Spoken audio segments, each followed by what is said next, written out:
Good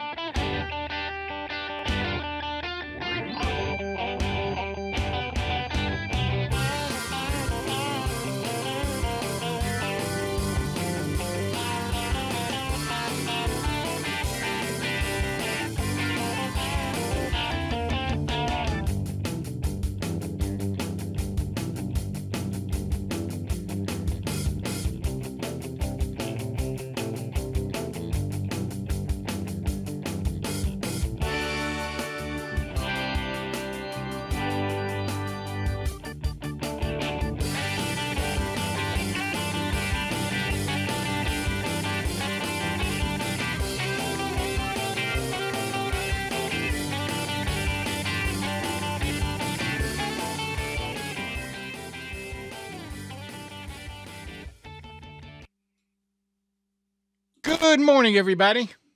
You are tuned to Computers 2K now on the Nissan Communications Network. I'm Amnon, your host for the next few hours, along with Spence. Morning there. Morning, and Nick is here. Our things. Morning, Nick. Morning. And Mike is here. Morning, Mike. You're muted. Inside the Hangout. Yeah. You're muted. Oh, there you go. We can Good morning. almost read your lips.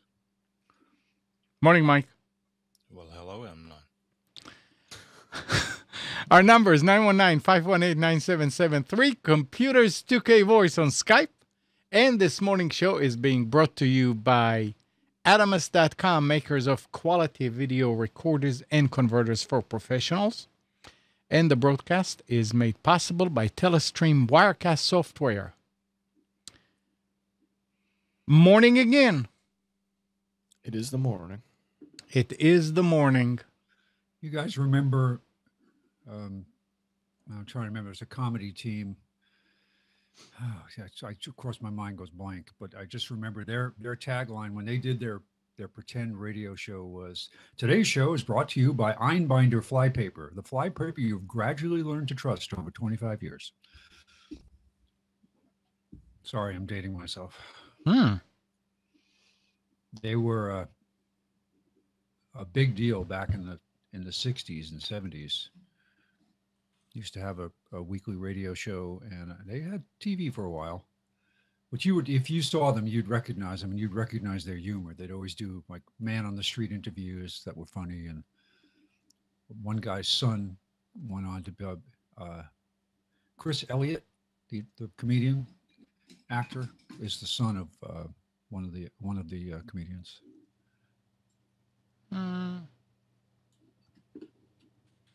I don't.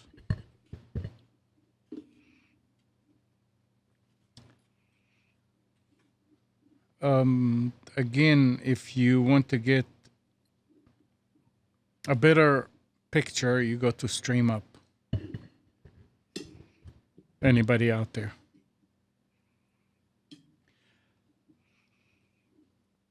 So I forgot to mention it last week.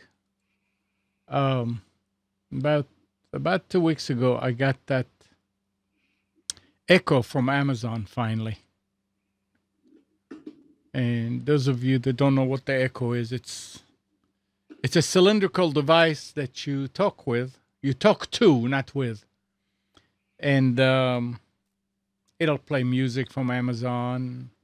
It'll answer questions. Didn't have much time to play with it. The only thing we do with it right now is play music. But it's really neat because you can say, and its name is Alexa, and you say, Alexa, play, and whatever you tell it to play, if it's on Amazon Prime, it starts playing it. It was really neat. Now that they're also, you can tell it to add stuff to your shopping list, and it will add it, and it will be in the app on the phone. So when you go to the store, you know what you wanted. So you can say it at different times, just when you think about something and you forget to write it down. So you can just say, Alexa, add bread to my shopping list, and say, okay, I added it. But it's a neat device.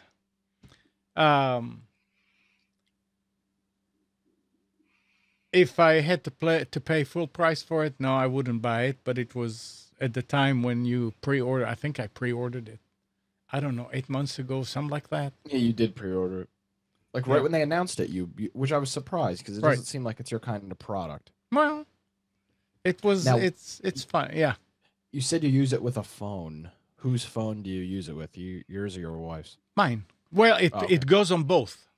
Okay, so is there an app just for Yeah. that device? Yeah, there's an Echo app.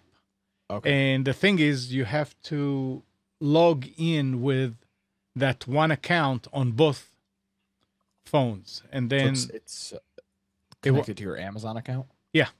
Okay. Now the question is, would you recommend this to somebody? I at this point, I mean, I think it's 199 or maybe more. I don't know. I don't know. I mean, you can always go to Amazon and just play the music. It's $149 if you're an Amazon Prime member. Okay. Well, then, yeah, it's like I said again, it's a fun device. It's a nice device. It's a neat device. What do you use it for? I still don't see how to use it really productively Yeah. as a tool. That's what I was gonna say. I wasn't really sure what was available for it yet. I mean, I know that there's some cool stuff if you've got like one of those Nest thermostats, the ones that control the temperature on the internet or whatever. You can tell it to change the temperature. Right, but But you unless need, you've got yeah, all those third party, and they've got those Philips Hue bulbs where I'm sure you could change Right. the hue of those and the colors. But if you don't It have any of that takes- stuff, it takes right. It takes a lot more hardware. yeah, exactly. Yeah.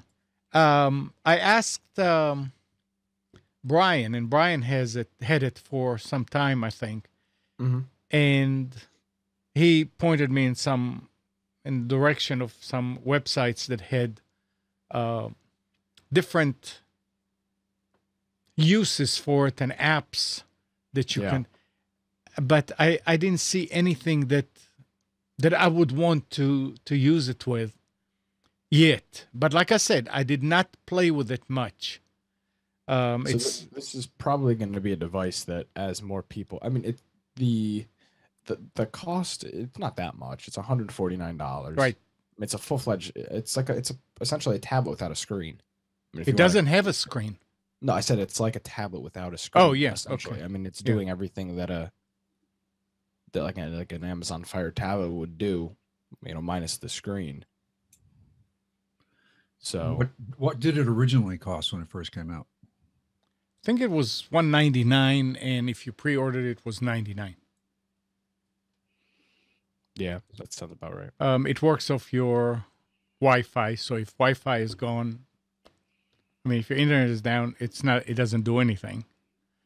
How the I'm how's the I'm surprised about one thing, that it doesn't. I couldn't figure out how to. It doesn't learn. There do you mean? is. It's not like. I mean, there's a lot of questions that you can ask that it says I have no answer for that, and the answer is on the net.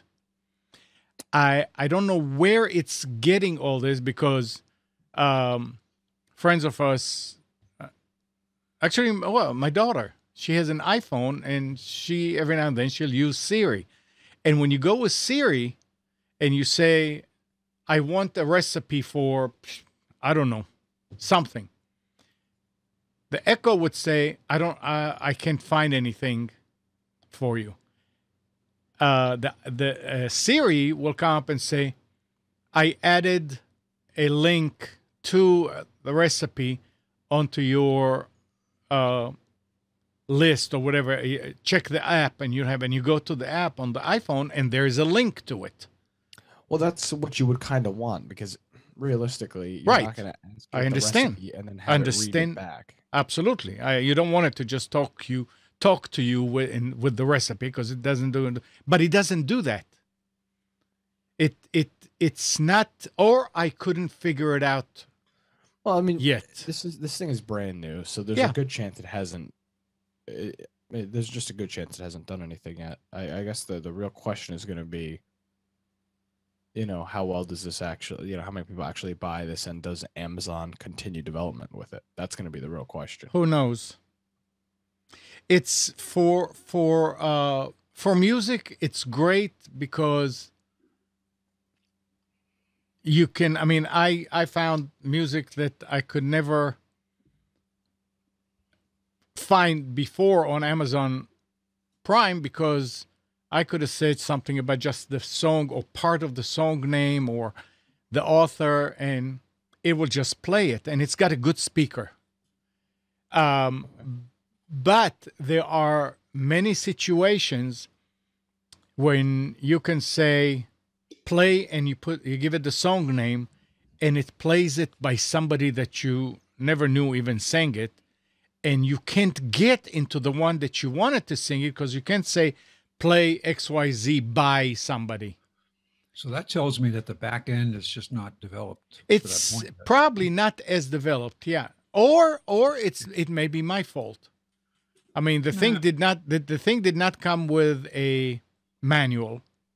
You have to go online and read about it, and I did not do that yet. It comes with a card with samples, so you can ask it what the temperature is, and you ask It it. doesn't sound like it had a very good launch to me.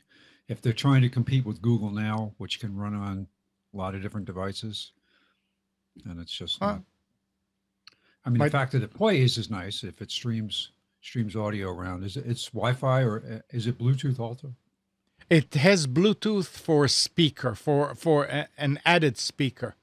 It has a remote control with a microphone on it also, that if you are in a noisy environment, you can use the remote. And I'm telling you, I am really surprised at how it picks up. I mean, it's sitting in the kitchen on the buffet, and I can be sitting on the recliner in the living room and just says in normal voice, Alexa, and you see it coming up. And even if it's playing music, you can talk to it and it hears. And so you can say, Alexa, next. It will go to the next one. So if you say, Alexa, get me a beer, what does it do? I didn't try that, but Hannah, the first thing that Hannah did, Hannah went, Alexa, how much wood could a woodchuck chuck? And she went to that, and Alexa came back and said, a woodchuck could chuck as much wood as it wants to. I mean, they did put answers for weird things in there, but it doesn't have that intelligence to. That's the way I look at it. To find out other things that you would want, that you ask. It does great with what's the temperature, what is the forecast. But again, it's right now it's a gimmick. It's a neat device. You can have fun with it. Kids have a lot of fun with it. What Amazon needs right now is not a gimmick. They need something that's going to help them become profitable. Help you what? Help them become profitable. Well, that's I don't know that will make them become profitable. I mean, I don't think so. There are too many things like that. This is not, I mean, most people today would just use the phone with the same app, like Siri, or Android has something like that. Yeah, Google Now. Yeah. This is not a portable one. This is sitting there in the room. But the nice thing about it is that it has a speaker and it can play the music, and it's got very good tone. So, I don't know. As I play with it, I'll know more, I guess. Well, the fact that it's Wi-Fi and you could drag it out with you onto your Right. porch, and Yep. that's nice. But I was using you, my you have to plug iPhone. you have to plug it in. It doesn't have batteries. Just bring a UPS with you. And Yeah. plug it into that. No, I'm just saying so because Tim was saying need batteries. that brought it. I was streaming music from my iPhone to my Apple TV last night, and it just kept. And I wasn't far from it. It wasn't like it was. I don't think it was really. Wi-Fi was not the issue, but it just kept bouncing up and down, starting and stopping Pandora. And I don't know why, but it just would in the middle of a song just pause and then continue. It has to be something to do with the internet. Probably. Merle is saying something the NSA may want to take advantage of. The thought came to mind. That or the splice I have in my cable. Well, No, I don't. maybe, but I don't think so. I mean, I don't think it's a bandwidth hog that it needs a lot of bandwidth.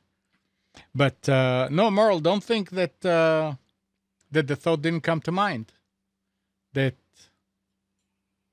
anybody that knows the device can listen. But the nice thing is it has a button on top. You can just, well, right now it has a button on top that if you punch it, the microphone stops working. That may or may not be true. It may just, it could just stop it from reacting to you or answering. I don't know. If you really are worried about the NSA, then I guess you can just unplug it. It's funny, over the last week, I've actually spent time thinking about what would it be like to literally disconnect? What would life be like? And I thought of several showstoppers, things that I would say, I really have to have now that I do it, like online billing, online payments, and things like that. Just the convenience of searching for a forum when I'm working on a car and I have a problem and I don't know what to do, and go to a forum and literally find the answer. Yeah. So, yeah.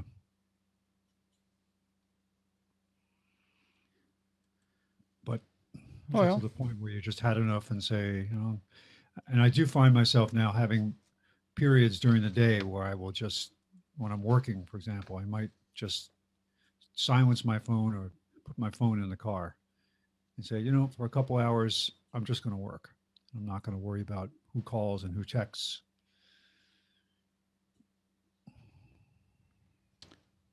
So did you guys hear this? At a recycling center in Silicon Valley is looking for a woman who dropped off an old computer for recycling.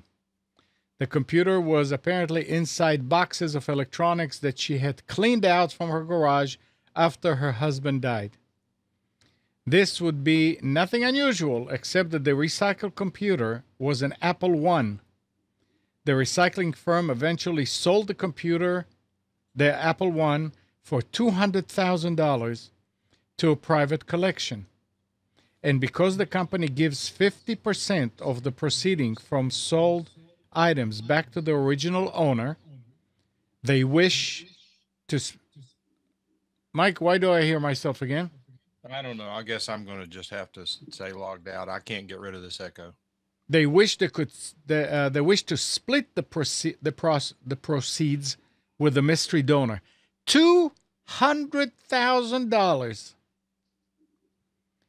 That's the cost to repair an Apple. If yeah. The pictures that I saw were right, it literally looks like a breadboard machine with a wooden case. Well, that may be why she didn't think much of it, but there was nobody around her to say, "Hey, mom," or "Hey, sis," or whatever. That you don't throw this away. Well, Merle said, "To take it on Antiques Roadshow." Then I guess it's just interesting that things like that will be thrown away. I mean, boxes. It was among boxes of electronics that she cleaned out of her garage. Who knows what else? Amnon, of the things that you own that are valuable, do you think Kathy has a clue which ones they are? No, but I would certainly hope that I have enough people around me that will come around, and once I'm gone, and say, okay, let's see, let's help you. What we're going to throw away, because there are No. things that you probably shouldn't throw away. No, it doesn't work that way because there are things that you're into, such as your military historical things, that none of us in this group has any clue. Maybe Spence on a few of them, Spence but knows. but there are things that you own that are valuable not only to you but to others that no one has a clue. And in fact, what I've started doing is making a list of the various things that I own so that if I get hit by a truck, instead of them hauling stuff off to Goodwill, they'll know what to put on eBay. That's a very good point. That's a good tip. Yeah. Because they don't have the affinity for it that we do. They don't need to be expected to hold on to this World War I medal that your grandfather Right. had unless Yeah. Hannah wants it, for example. That's a very good tip. Make a list of what you own. I know the young audience out there saying, "What are you talking about? But as you get Another- older, you think about it. What, Spence? Good thing to do would be, along with your list, take a picture of the item to say this is, so that you can Yeah. identify it. I have this great thing, and people go, I have no idea what that looks like. So just take a picture of it. And I do that when I donate stuff. I take a picture of it and keep a list. My accountant says, you're the only one I know that does this. It's like, well, isn't it required by IRS for gifts in kind that you can show what it is you're actually and how you calculate the price for what you're donating? Is it? Yeah. Oh, yeah. It is It's, required? well, it's if you get audited, it's required. Interesting. You have to have a receipt as well as if it's a cash gift or money, then you have to have the canceled check or receipt. Mhm. If it's a gift in kind, you have to have a receipt, but you have to also say, how did I calculate the value? And they have different methods. They have the what do Okay. they call it? Thrift store method. So you figure out what would it be worth at a thrift store. You know, like Bill Clinton, when they revealed his taxes one year, it shows that he donated his underwear and he calculated they were worth $2.50 each. Donating them. It's like, why would you even want to donate underwear? But that's, well, whatever. So what else is going on? I want to know how many other people out there are annoyed by this wonderful message from Microsoft that you can sign up for Windows 10. It just appeared on everybody's Yep. taskbar that you can't get rid of unless you dig in, and it's the average person is going to look at that, can't get rid of it, can't right click on it and say quit. There isn't a quit. There's no config for that screen. So I think annoying. in Dave's, Tips. I think he had something about how to do away with it. Yeah, I haven't looked at this week's yet. Reserve your upgrade now.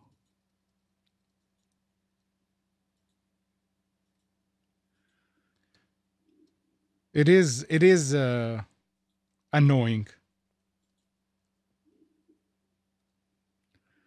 And you can learn more by going to windows.com if you don't already know enough from the 10 screens that are behind the what they stuck on your desktop there.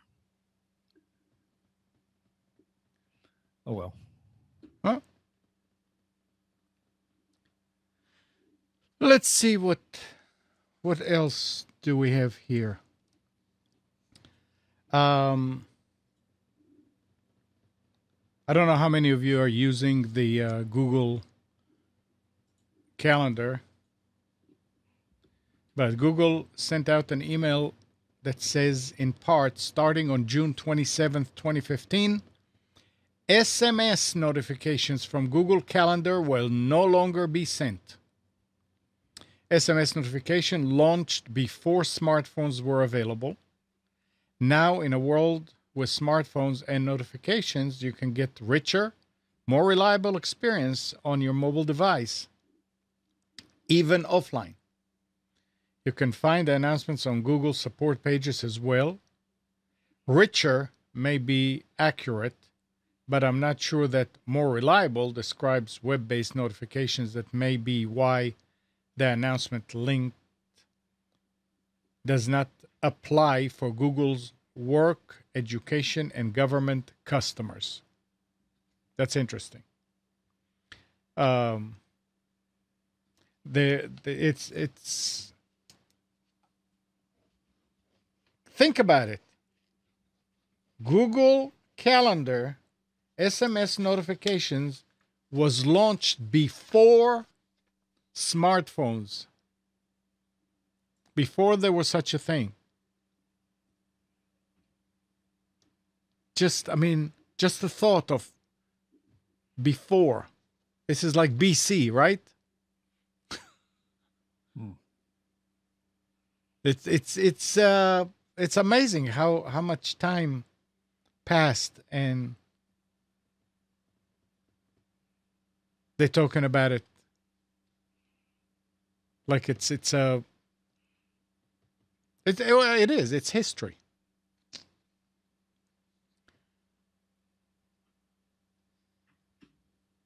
There was something else about Windows 10. There were a few pieces. Microsoft announced that Windows 10 upgrade will be free for users running Windows 7 and 8.1. But there will be a number of features that will no longer work after that upgrade. And some of the deprecated features include Media Center, out-of-the-box DVD playback, and USB floppy support. Desktop gadgets, deferring updates for Home Edition. So I guess if you have the Home Edition, you cannot say I don't want updates. You have to. Old versions of Windows games, and I don't know where Mr. Nick went, but he probably knows about that.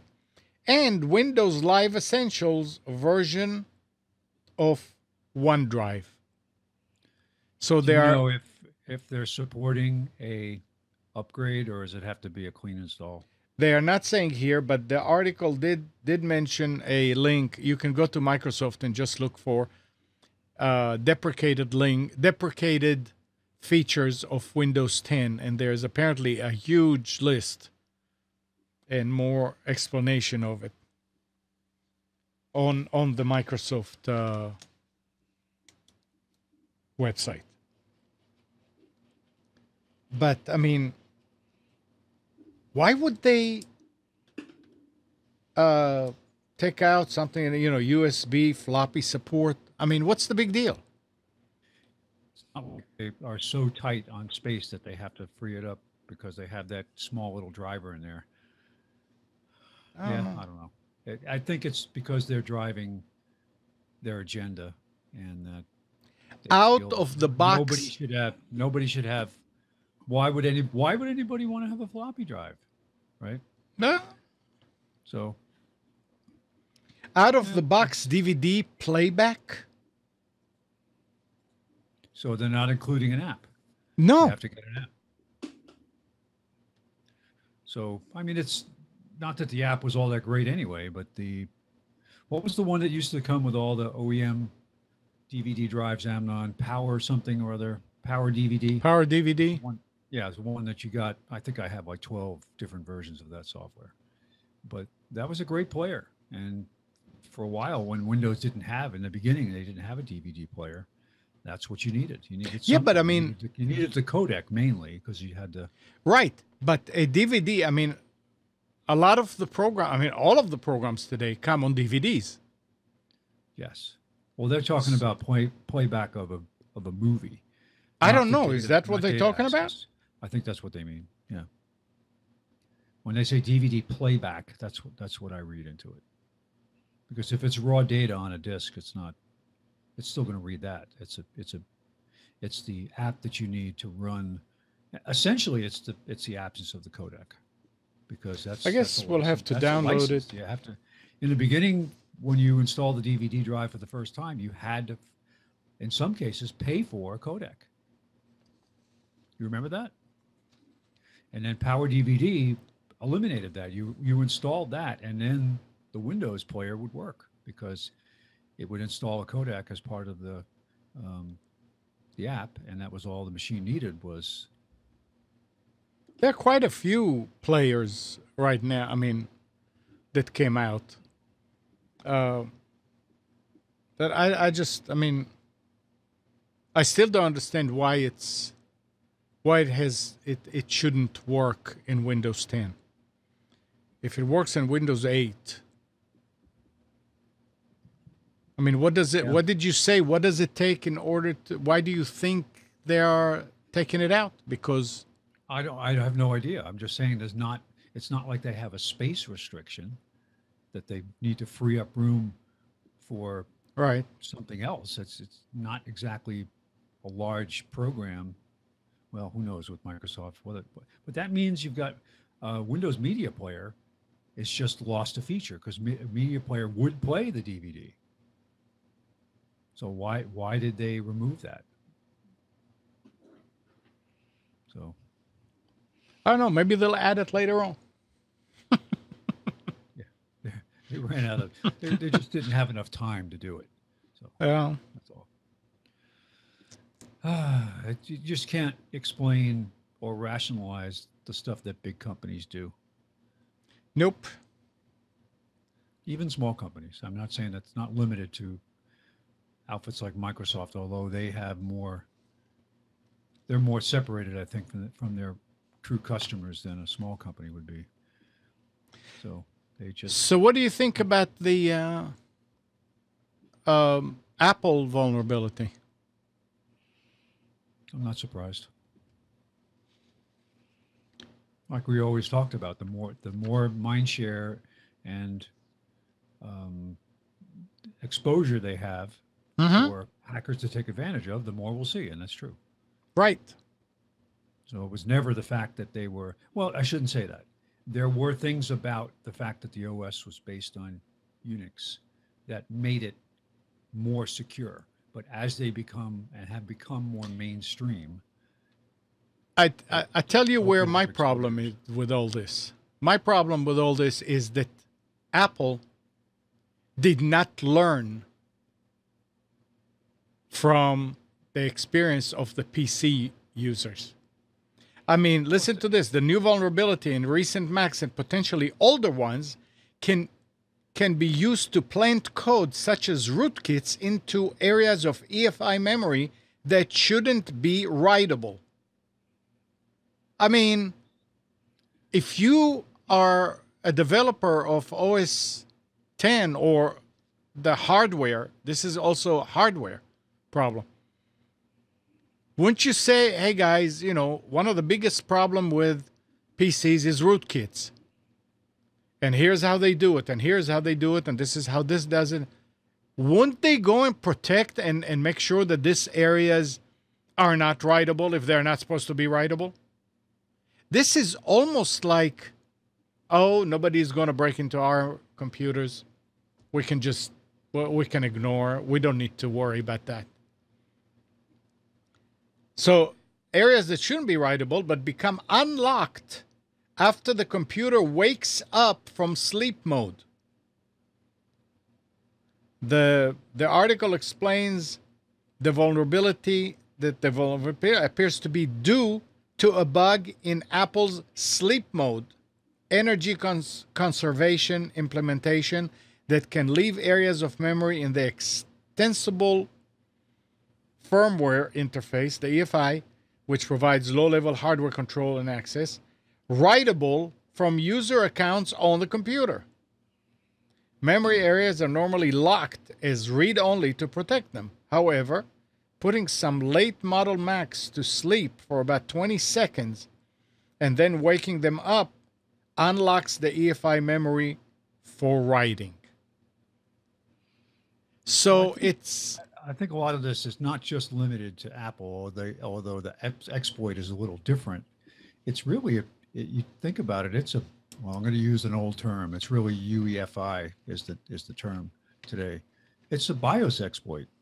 It's where you leave yourself open to having what they call ring zero, which is the essentially the lowest, the most fundamental access to machine hardware that isn't even, there's no visibility whatsoever of that to virus protection software or other operating system based protections.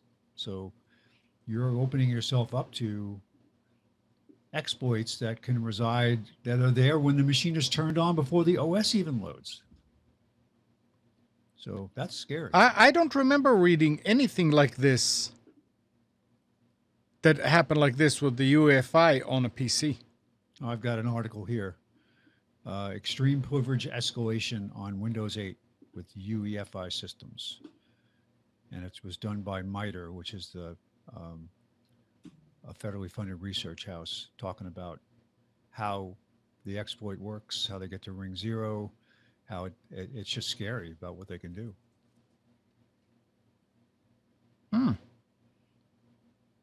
That it gives privileges down to, actually, when I said I'm not remembering all this stuff correctly, but you go back to it's called platform firmware, which is the UEFI, which is what was BIOS, and just it's really scary because you can have an exploit that you would have, you can't find it. You have to have very sophisticated tools and access to stuff that it's really sad that people would do this, but from the perspective of the hacker. Well, I mean, this just comes to show, like you said, that things are turning around, and it's because at this point it's worth the hacker's time to do it to a Mac. Not anymore. It's getting what? Not anymore. What? It used to be that it was not worth it. Now yeah, it I'm is. saying it becomes worth it now. Yeah. Yep. Because there are more Macs out there, and because the PC is better defended. Well, that's the issue with this attack, is that this is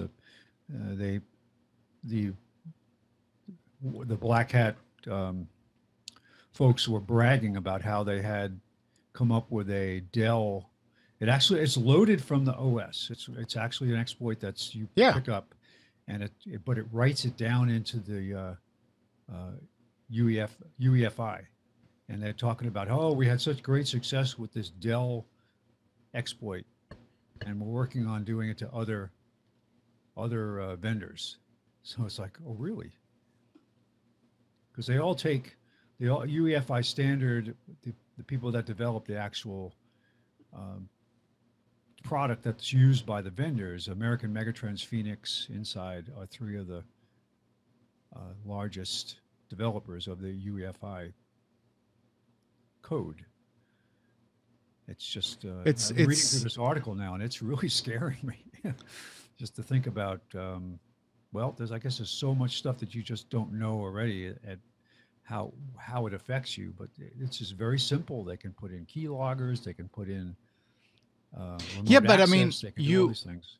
I mean, Apple was always in a position to be able to look at their competitor, the PC, and see what vulnerabilities are there and what problems do people have, and say, okay, how do we make sure that it doesn't happen to our users?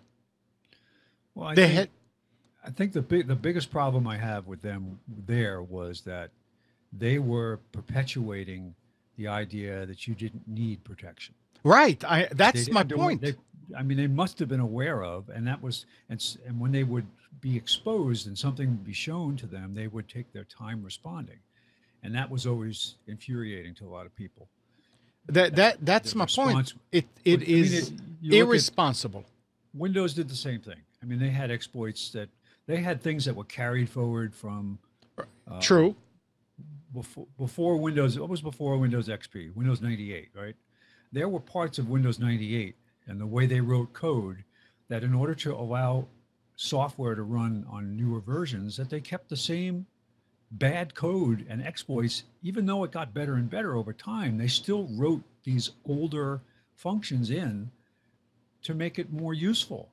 And Right. they never dealt with it. This is that. Remember when Steve Gibson got really famous for a while because he was saying that Windows was so vulnerable because they included old exploits in their updated software, and he just took them to task and was just hammering and hammering. But until finally Spence, it took like a year until they did something. but Spence, there's one big difference. The PC was never known to be safe and clean of bugs. And, yeah, no, that's where I have the issue is that it was perpetuated that Mac did not have an issue, Right. And that created a false sense of security. Exactly. And for a while it was okay because there really weren't that many exploits because people weren't bothering. But now that they're bothering, but I do say that I have seen many, many, many more updates before for Mac now that before it would just, every so often you might see one. Now, probably this year already have had at least 2 or 3 major updates. Well, and the thing is that maybe at this point, because this is happening, that hackers will say, "Oh, hey, you know what? Maybe we should do this because they are vulnerable. So let's get a couple more million computers." And the other thing is that because of all this, and because people always say that the Mac will not get anything, that the users are not as engaged with protecting their computers. So the hackers are getting better, quote unquote, returns for their buck when they infect Macs. And of course, Still, Macs drives, from what I understand, what really drives the hacker community is prestige over what they could do, and that always Sure. comes with better numbers. But also, if they're in it for the money, if they're selling these exploits to people who can take advantage of it. Well, that's what they do. I mean, that's what they're doing it for. They're not just doing it for fun anymore. It's big money. It's big crime. Who was the guy who lived in Raleigh who was Mitnick? Was his name? Remember Mitnick, his yep, name? Mitnick. Yeah, who was they Kevin finally Mitnick? found him. Who? I forget his first Wasn't name. it Kevin Mitnick? Kevin. some Yeah, Kevin guy- Mitnick. Yeah, something like that. like told me couldn't use the computer for like 10 years or something like that. Yeah, Yeah. But I think he's working for the government now or somebody. Probably. They found a way to take advantage of his expertise. That was a while ago. That was in like the 90s. Or This a while was, ago. yeah. I think it was probably 10 years ago that they caught him. No, it very- was more than that because I remember the author of the book about him was on the show, and this was one of the first. I believe it was in the mid-90s. Ah, Do you remember the original book that was written by the university researcher? Something about something egg or something like that. I can't remember but it was when they noticed that somebody was hacking into their mainframe. And I think it was like University of one of the California universities, Stanford or something like that. No, I don't. And the book, I'll remember the name, I'll find it.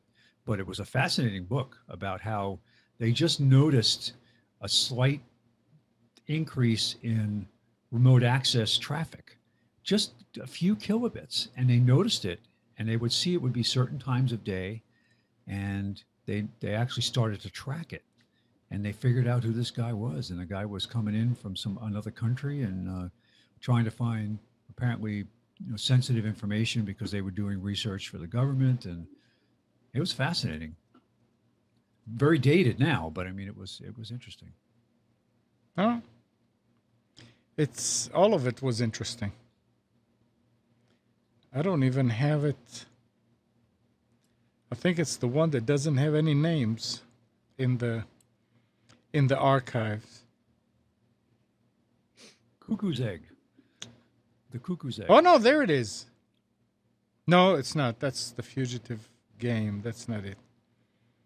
Cliff Stoll was the guy that found Jonathan it. It was a Lippmann. 1989 book, and just absolutely fascinating about what they did. He would sleep there. He'd wait there, and everything back then was modems, and he would sleep and wait, and he would set up that he had alarms set so that when the guy came in, he would wake him up. He'd literally be sleeping on the floor of the data center, waiting for an alarm to go off, and he'd watch what the guy was doing. The Berkeley National Laboratory, Lawrence Berkeley National Laboratory. So it was definitely a government installation. It started out by finding a 75-cent accounting error. And that's what led to finding this guy coming in. Hmm. Very interesting. Search for him, Brent. Maybe you'll find him.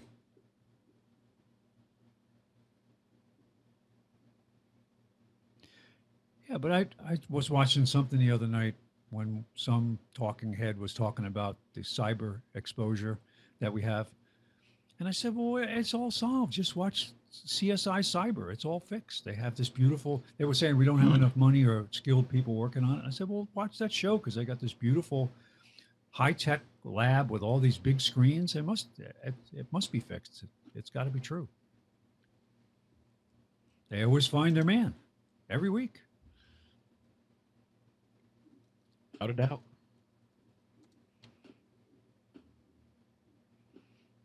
I guess we just have to rely on people's ignorance and stupidity to catch them, because there will always be something they don't think of. I'll be damned. I'm doing a search for Kevin Mitnick books. All of them are books that he wrote. He did write a lot of books. And Yeah.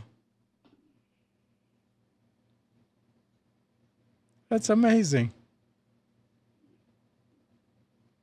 Good morning, Andrew. Good morning, friends. Well.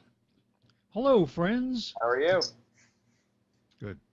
I had a really rough night last night. Uh-oh. Oh, boy. Do we want to know? Oh, boy. It was a rough night. I have no idea how I got home. I walked, obviously, but I have no idea. I don't remember walking home. How do you know you're home? I don't. This could all be the Matrix. I could be in some, made-up world. I heard you guys talk about Windows 10 before, and I have to tell you, I'm very excited for it. Very excited. Why? Yeah. It's a complete. It's what the operating system should have been from day one. It's a great operating system. It's close to what everybody wanted out of Windows 8 that we did not get, and 8.1 that we did not get. You So still you're have your saying- desktop. You don't have to worry about Metro. It's a complete operating system. So you're saying it's just like Vista and Windows 7? Yeah, so here's the thing. 8.1, Windows 8.1 is not a bad operating system at all. It's actually much better than Windows 7 as far as bugs and issues and things like that. It's a much better operating system, but the problem is that the modern UI, it's designed for the modern UI to take over everything. So even with the fixes where you don't have to boot into the modern UI and you can boot into desktop, even with that, it's still really wonky because it's two operating systems patched together. With this one, if you want the modern UI, obviously you can use it, but you can tell it to go away and you can never see it again if that's your choice.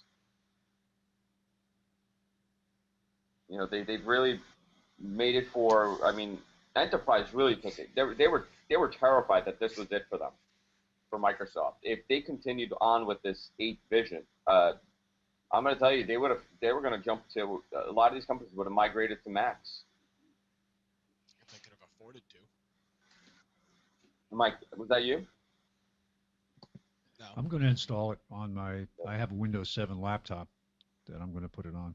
Now, Yeah, let me so give everybody experience, quick. you have Okay. to also remember the experience that you're going to get on it. If you have older hardware, obviously it's not going to be as good, but make sure that you have you have a pretty good trackpad with a lot of gesturing, because it's still heavy with the gestures. So, quick thing though, So if you're on a Windows 7, 8, or 8.1 computer and you get that little Nick, your notification pop- audio is getting really bad. Yeah, garbled. How about now? Yeah. Oh, much better. So if you're on Windows 7, 8, or 8.1, and you get that little pop-up on the taskbar that's telling you to upgrade, I would stay away from that upgrade for as of right now. Okay, yeah. So there's a couple scenarios here. One, you could reserve your copy, and what it's going to do, it's going to download it when it becomes available on the server. This is Correct. to prevent the servers from getting bombarded immediately. So it's going to do, probably it'll get released, let's say at midnight East, and everybody will slowly start getting the upgrades. So by the time it's morning time, it's there, it's sitting there, it's a couple gigs. You don't have to think about downloading it when you get home from work. It's going to automatically download. You don't need to upgrade when that thing shows up. Yeah, and that's why I don't really want it. I don't know if or when I'm gonna upgrade on this computer. So I'm staying away from. I mean, you're not really reserving. It's not like there's a limited copies of Windows 10 available. It's not reserving a ticket for a movie. Yeah, it's not So- like you're standing in line. So if you don't plan on updating very soon after getting this, I would recommend not reserving your copy because, like Andrew said, you're gonna have a 3 or 4 gigabyte download just sitting on your computer, and you're not actually going to be updating to it. So Here's the other issue, okay? I don't want to upgrade. I don't want to upgrade my operating system. I want to do a clean install. yeah, That's exactly what I was going to talk about next. Yeah, 'cause So- there's got to be a way to do it. There is a way to do it. They have their version of a clean install means something very different than what we think. So what it'll do, you'll have the option to do a clean install and it'll say like, hey, do you want to wipe everything out? Yes. Okay. So you have 3 different versions. You could either do an upgrade, just put it right over whatever you have.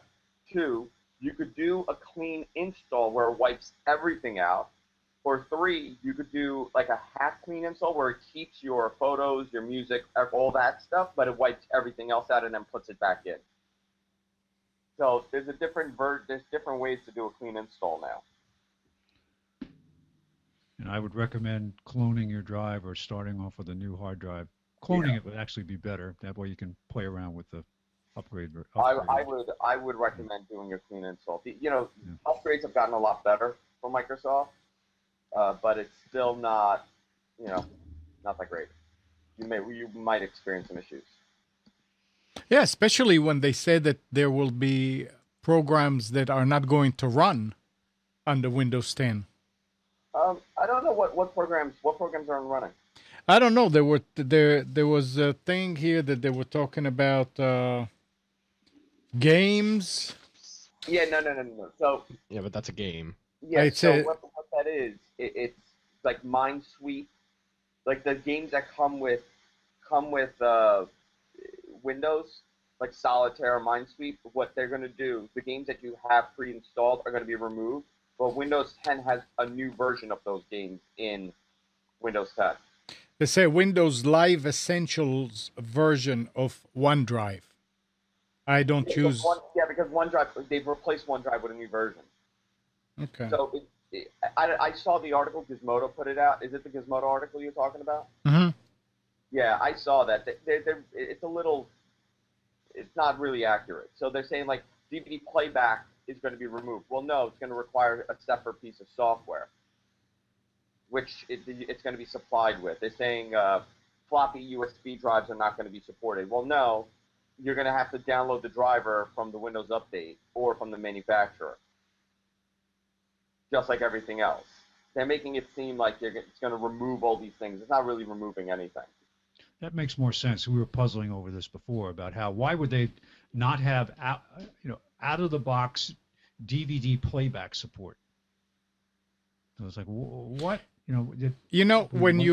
when you read, yeah, they said that there's not going to be any more DVD playback and USB floppy support. Yeah, no, that's not very. But accurate. you know what? When you read this article, it says,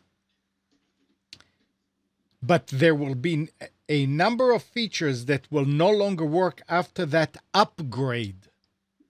So now that makes more sense. Yeah, if you upgrade it to 10 and you already had these features installed in 8, they're not going to work anymore. That means you have to update those drivers to work, Yeah. and that does But make the only more thing that sense. they are removing, the only thing that they are removing is Media Center, and nobody Yeah. uses Media Center. So the handful of people, that's the only thing that they're really going to remove.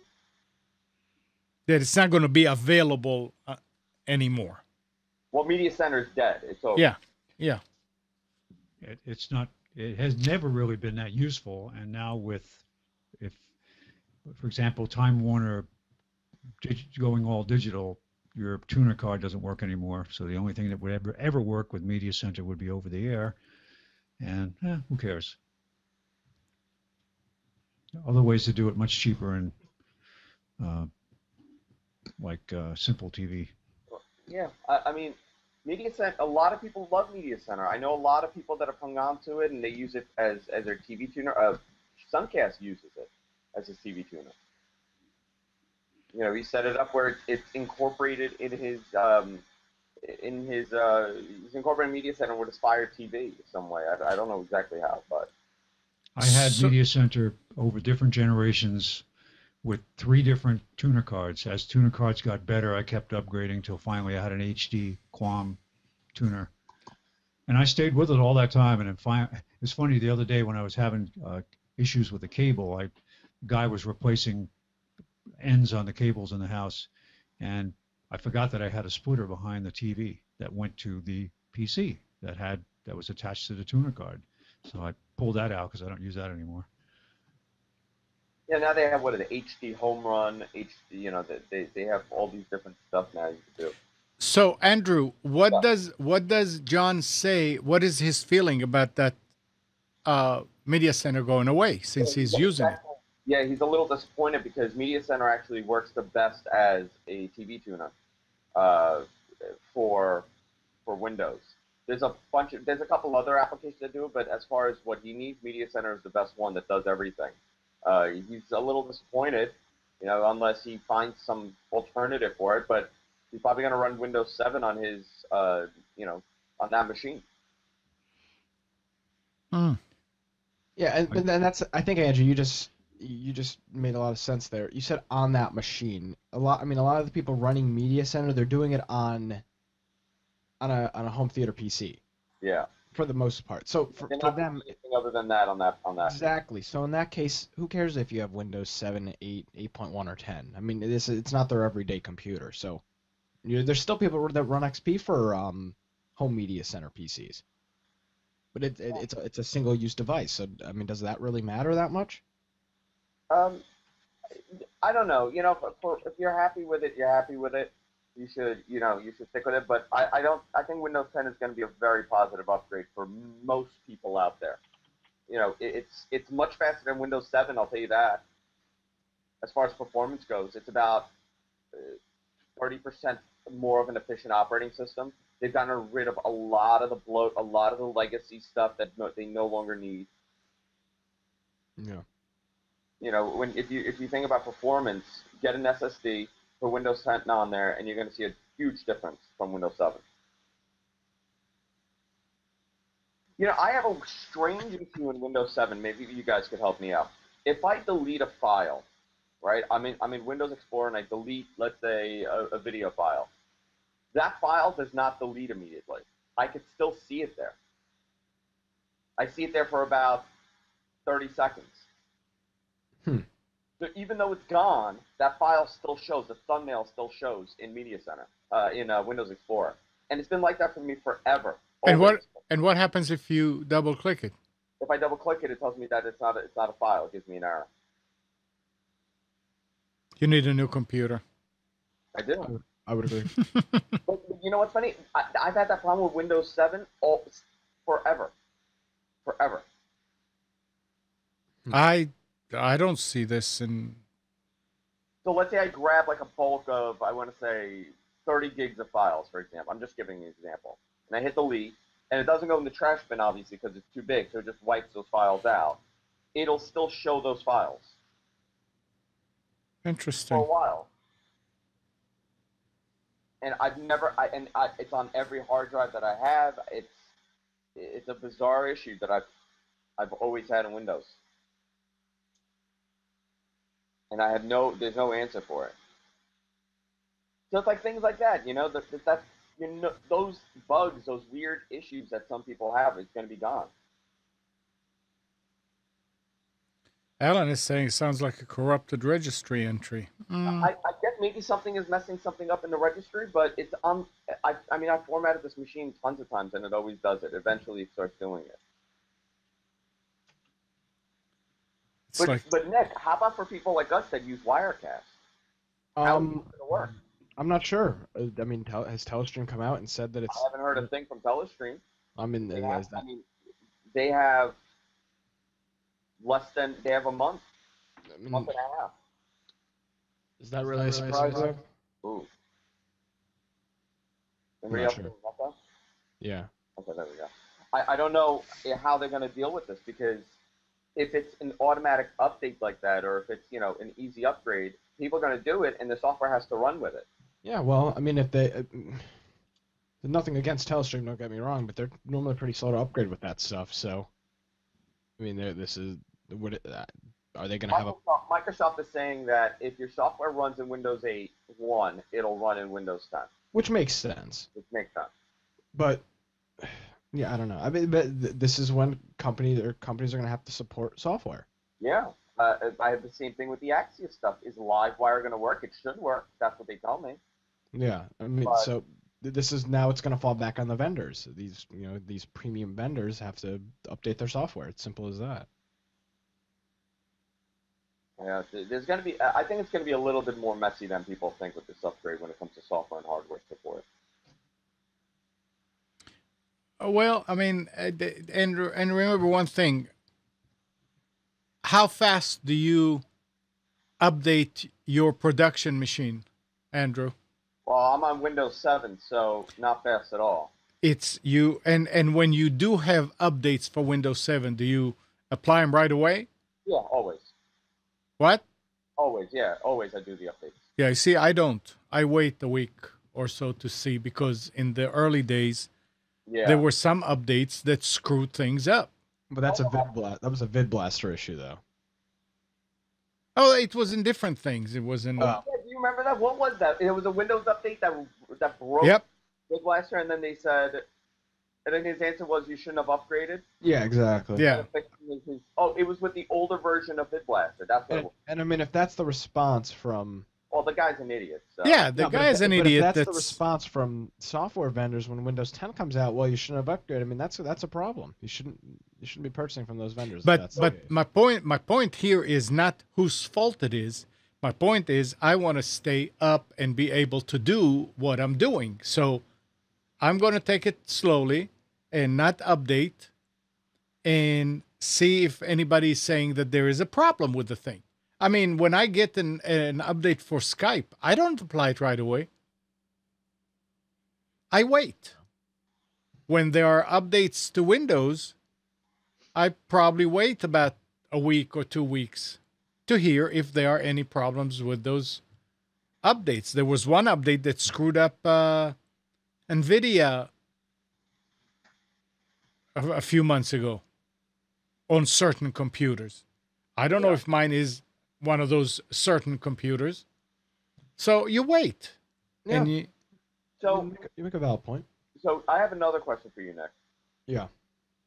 Ask Nick, the tech guy. Nick Gregg, the tech guy? Yeah. We'll begin 6 minutes past the hour. Okay. I'm building a new machine, new PC. Okay. We're going to start doing 1080 video in September. Okay. And from the research that I've done, obviously NVIDIA is the way to go. But here's a weird issue with VidBlaster, with Wirecast. There's that jaggy issue with the video on video cards. Yeah, it's like the what is that called? Anti-aliasing or whatever. Yeah. If you turn it off, it's like it becomes a hog. You know, you can't turn it off in the NVIDIA settings, because then it relies. Well, I mean, Andrew, that's a problem for you with Wirecast. That's a big problem for gamers as well. Even with the NVIDIA stuff. Yeah, it's a huge problem with gamers, because that anti-aliasing, it makes the game look like crap. So should I go with an ATI card, an AMD card? I don't know. I had an ATI card. previously. It was all right. But this it was all right. But this it was all right. Hey, Mike. This card I have here, this what do I have, a 960 or 970? Yeah. I mean, the card's just amazing. Yeah, I was looking at the 980, but the what is it? The R29 something is the equivalent of it Mhm. on the AMD side. Yeah.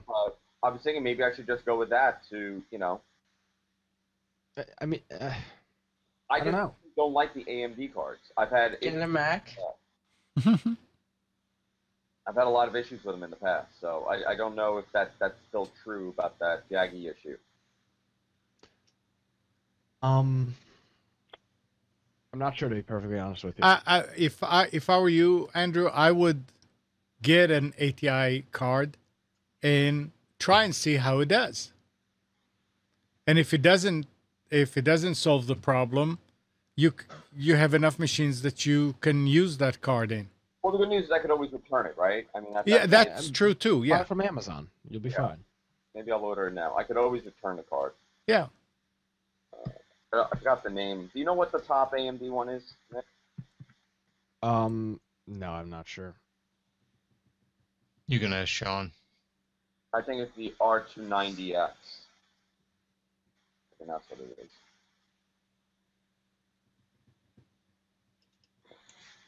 So, hey, Mike, how come there's two of you? Because I'm twice as good. Yeah, double the pleasure. Oh god. Double People the on the fun. stream can't see it, but there's the hangout. I'm having an echo problem, and I'm curious as to whether there is a problem with the 64-bit version of Chrome. What I'm streaming now is it's on a second computer that's using the 32-bit version of Chrome. So Have far- you heard the echo in the last 5 minutes? No, but I always heard it when I was talking, not when somebody else was talking. So I don't hear it now. Right, but you were talking when I had it on, so Yeah, you haven't no. heard it yet. So I that's a have good not. indication I have not heard it. that there is a problem with this version of Chrome. I know it's not a reboot issue, and I mean, obviously, I'm not having any trouble anywhere else. How does this video look versus the other video? Can Fine. you put your hand in front of the camera that you're trying to refer to as this? Well, not I'm sure. on the new camera. Yeah, but I don't know which one is this. Can you So, point to the camera that I'm you're looking trying at it now. This Oh, is the new one.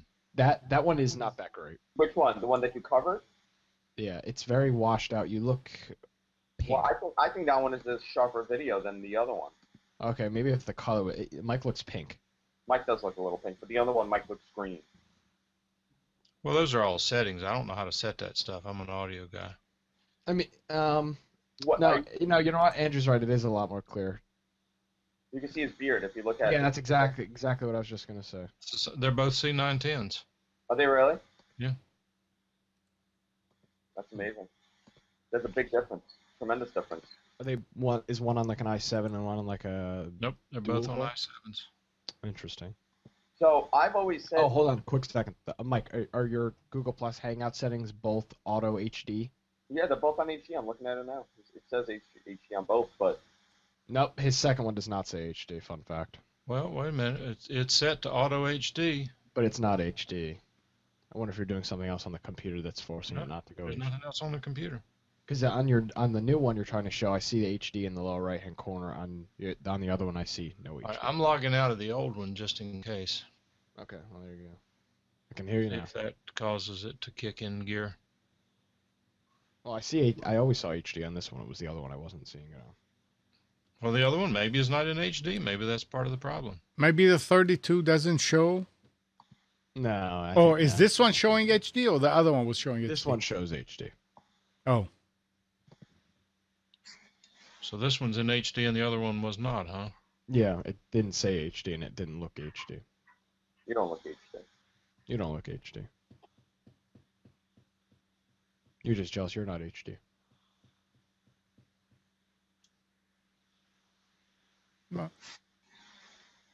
I've always said that there's always been a difference. Those C910s and C920s, after a while of using them, something happens with that sensor where the quality is not as good. Hmm.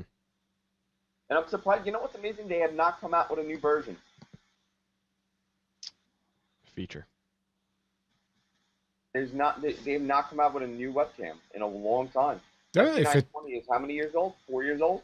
yeah, but it works great for everybody. Everybody's swearing by it. Why ruin a good thing? Well, because it could always get better. Could always get better. Amen. Thank you. I don't know. It's amazing to me how webcam technology kind of stopped a couple years ago. And even when you buy a laptop now, there's still, not so good webcams on, except for the Mac ones. The Mac ones are pretty good. I went to the drive-ins last night. That was fun. You went where? To the drive-ins. You have drive-in? You have drive-in? Yeah, there's like 4. They don't have digital projectors, and you can actually tell. It's very obvious. Did you go in your convertible? Yeah, so in my You wear a convertible leather jacket? my convertible punch buggy, and I went there and I watched the movie with my leather racing jacket. And I wore sunglasses through the entire movie as well. So Nick, I'm looking here for this at the Sapphire R9 290X. Okay. I have no idea what that means. So it's just Sapphire. It's just It's $400. just their name. I mean, that's going to be comparable to the 990 or the 980, whatever their NVIDIA's. Do I need a $400 video card? They're going to spend 3 or so. You're going to probably spend 3 and change on a 970 or 980. I mean, they have another one that's $355. I just don't know what these mean. Like there's like 5 different versions to the same video card now. I mean, that's the same problem that some of the NVIDIA cards have that too. Yeah, they've made it so complicated now. Yeah. Well, because everybody's making them. Maybe you could help me after the show. Yeah. Who makes that card though? Is that a straight ATI card? XFX. Would not stay away. Do not get an XFX card. Okay. I don't know. See, I don't know anything about that brand. Drivers are garbage, and they never update them. At least that was my experience, and I believe Mike. If Mike's not here right now, but he had the exact same experience with XFX. The drivers are trash. Wouldn't the driver be the same? No, they all release their own drivers, and XFX does not keep their.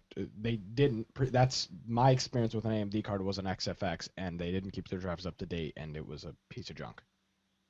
Constantly had problems where Windows would go into Arrows mode or whatever. Yeah. Whenever you would run applications, I constantly had that because the GPU just couldn't handle it. Wow. It was not good. Nick, you're being asked if you went with the girlfriend. Yeah. Oh, and actually, Andrew, Sapphire's a brand, I guess. Okay, Sapphire is the brand. Okay. Sapphire Technology. I was not aware. Right, Sapphire is a brand within ATI, right? You know what, though? Looking at these AMD cards compared to the NVIDIA cards, they just look cheap, don't they? They all look cheap. Yeah. The fans are just like cheap PC fans that you'd buy at Walmart. I mean, it's just... it's just looking at these fans, it looks like just cheap plastic fans. Yeah, they just look really freaking cheap. Huh. I'm looking at the highest end one. It's $400, and it looks like a knockoff video card. Yeah, they just. And look, this thing has 3 fans. How loud is this thing going to be? I don't know. I mean, your graphics card's not normally that loud unless you're doing something really hardcore. Do I need 3 fans? If they put 3 fans on a card, you need the 3 fans. And this is like the Sapphire Vapor X R9 290. I don't understand what the difference is. This is probably size. This is insane. No manufacturer will put more fans than they absolutely have to. I think it's a gimmick. I think they put more fans because people think that the more fans make. Look at the Asus Nighthawk. The thing has got like 17 antennas on it. You're telling me you're gonna get better network coverage with that? I mean, come on. All right, I've got a question here, and I'd like Andrew's here, so I'd like his. Andrew, do you have a few minutes? Yes, I have plenty of minutes for you. Okay, I'd like everybody's input on here. So I'm going to college next year, and I need to get a new computer, a new laptop. and I'm really torn between a MacBook and something like one of those Razer or Alienware computers. The price is going to be comparable. It's going to be about $1,500 no matter what I get. Why do you want to go with the Razer? So the new iMacs have the Intel Iris graphics card. You mean the MacBooks? I'm sorry, the new MacBooks have the Intel Iris graphics card, and it's a piece of crap. Yeah. It's just it's a really, and I'm not even talking about just for gaming, but just in general, the graphics card is garbage. That's why you have to go with the 15-inch. So I don't want to carry around a 15-inch computer. Yeah. It's too big. Nick, what are you taking? What are you going to school for? Computer information systems. So that's why I'm kind of torn. Because if I get a MacBook, I can run that, and then I can also run Windows and Linux. But if I get a Windows, I can only run Linux or Windows. Did you ask the school what they recommend you get? A No, MacBook? I don't. No, I mean I don't really care what the school recommends. I mean I got to figure out what. What's the what kind of memory can you put in the Mac? See, do you mean memory like RAM or hard drive? RAM. It comes with 8, but you'd probably get 16 because it's not replaceable. So you'll run Parallels or something like that to run Windows, right? Yeah. See, now this is the other problem. The hard drive, default hard drive on the MacBook, they want like an extra $150 for a 256 gigabyte SSD. It's like the default is 128 or something. Upgrade it yourself. You can't. You can't replace the hard drive either. I mean that's I'm just Can't? I'm so turned off from these Apple computers. It's all solid. It's all on the motherboard. It's everything. I'm just so The hard so drive is on the motherboard? Yeah. correct. That's insane. I'm so turned off. I mean, But it's just everybody's doing that. Lenovo's doing that. Dell's doing that. HP. yeah, but yeah, It doesn't make it not insane. Lenovo and Dell do that, but they don't come with. I mean, 128 gigabyte the hard drive. Come on. So right now I'm on Apple's website. And so am I. But I mean, that's ridiculous. The i7 MacBook, 15-inch i7, 2.8 gigahertz quad core with 256 storage is $2,000. $2,300. Yeah. And it still comes with the Intel Iris. Yeah, and it's a piece. So I think I have to get a Windows computer. Well, Nick, look at it. What would you use the Mac for specifically? What I mean- on the See, I don't know. I need to. I'm not that familiar with the Mac operating system, but then if that's the case, I'm thinking I get a used. Well, I was going to say get an inexpensive Mac, a used Mac, or a low-end Mac, just so you have a Mac OS. You're thinking and Mac blow Mini or out a something. PC. Yeah, I mean, there's a really good one on Amazon. It's called the Razer Blade. And this thing is $1,500. It's a 14-inch laptop. It's got an i7 quad core, 2.2 up to 3.2, 8 gigabytes of RAM. It's a 256 gigabyte hard drive, but it's replaceable. Windows 8.1, It's really thin. and it's got an NVIDIA GTX 870M, which is a 3 gigabyte graphics card. So I mean, and then there's What, the new Razer, Nick, has the 970. yeah, the new Razer is like $2,500 to start though. I like the idea of having one machine with all the different operating systems on it, but I've supported people with Macs running Parallels, and it works good, but it's complex, and it can have issues that you pull your hair out trying to fix. I cannot believe that a baseline computer would come with a 128 gigabyte hard drive. I mean that Doesn't insane. make any sense to me unless they're thinking cloud. They have to be. But, I mean, Why would you there's have no way. be so limited? There's no way I could run Windows. There's no way I could run Mac, Windows, and Linux on that computer without having to constantly be crunching for space. It would be impossible. Does the engineering school you're going to be in have a list of recommended computers? I can look. I don't think they do. It's a community. Not that I would rely on that, but because they tend to be I can recommend Dell or Lenovo. more. They're recommending machines that they would sell. But the other thing, Nick, you know what's interesting here? You can't get the MacBook Pro 15-inch with 256 with the higher end video card. Yeah, I know. It's insane. You have to get the 512, the 500 gig hard drive to get the higher video card. Yeah, and that Iris is just like the Intel HD on PCs. It's junk. In Photoshop, hardly runs on it. So, this is the thing. I want to get in the Mac operating system. I really do. But every time I try, they just beat me over the head with with a 2x4. I mean, it's just I want to adopt their operating system, and I would like to get familiar with it, but I can't justify that. Get I mean, get a Mac Mini. yeah, that's what I'm gonna end up doing. I can't. How can anybody? I mean, this is this is gonna be a productive. This is not a 2-year use and throw it away computer. How am I gonna use 128 gigabytes of storage over 2 years? I'm gonna have to reformat this thing every 6 months. 6 is more than enough. I'm sorry, 128. That's not enough. 128, okay. I mean, I have 120. I have a 256 on my desktop, and that's just for Windows and programs, and it's almost full. 128 will not be enough when you're running Parallels. Yeah, not even close. No.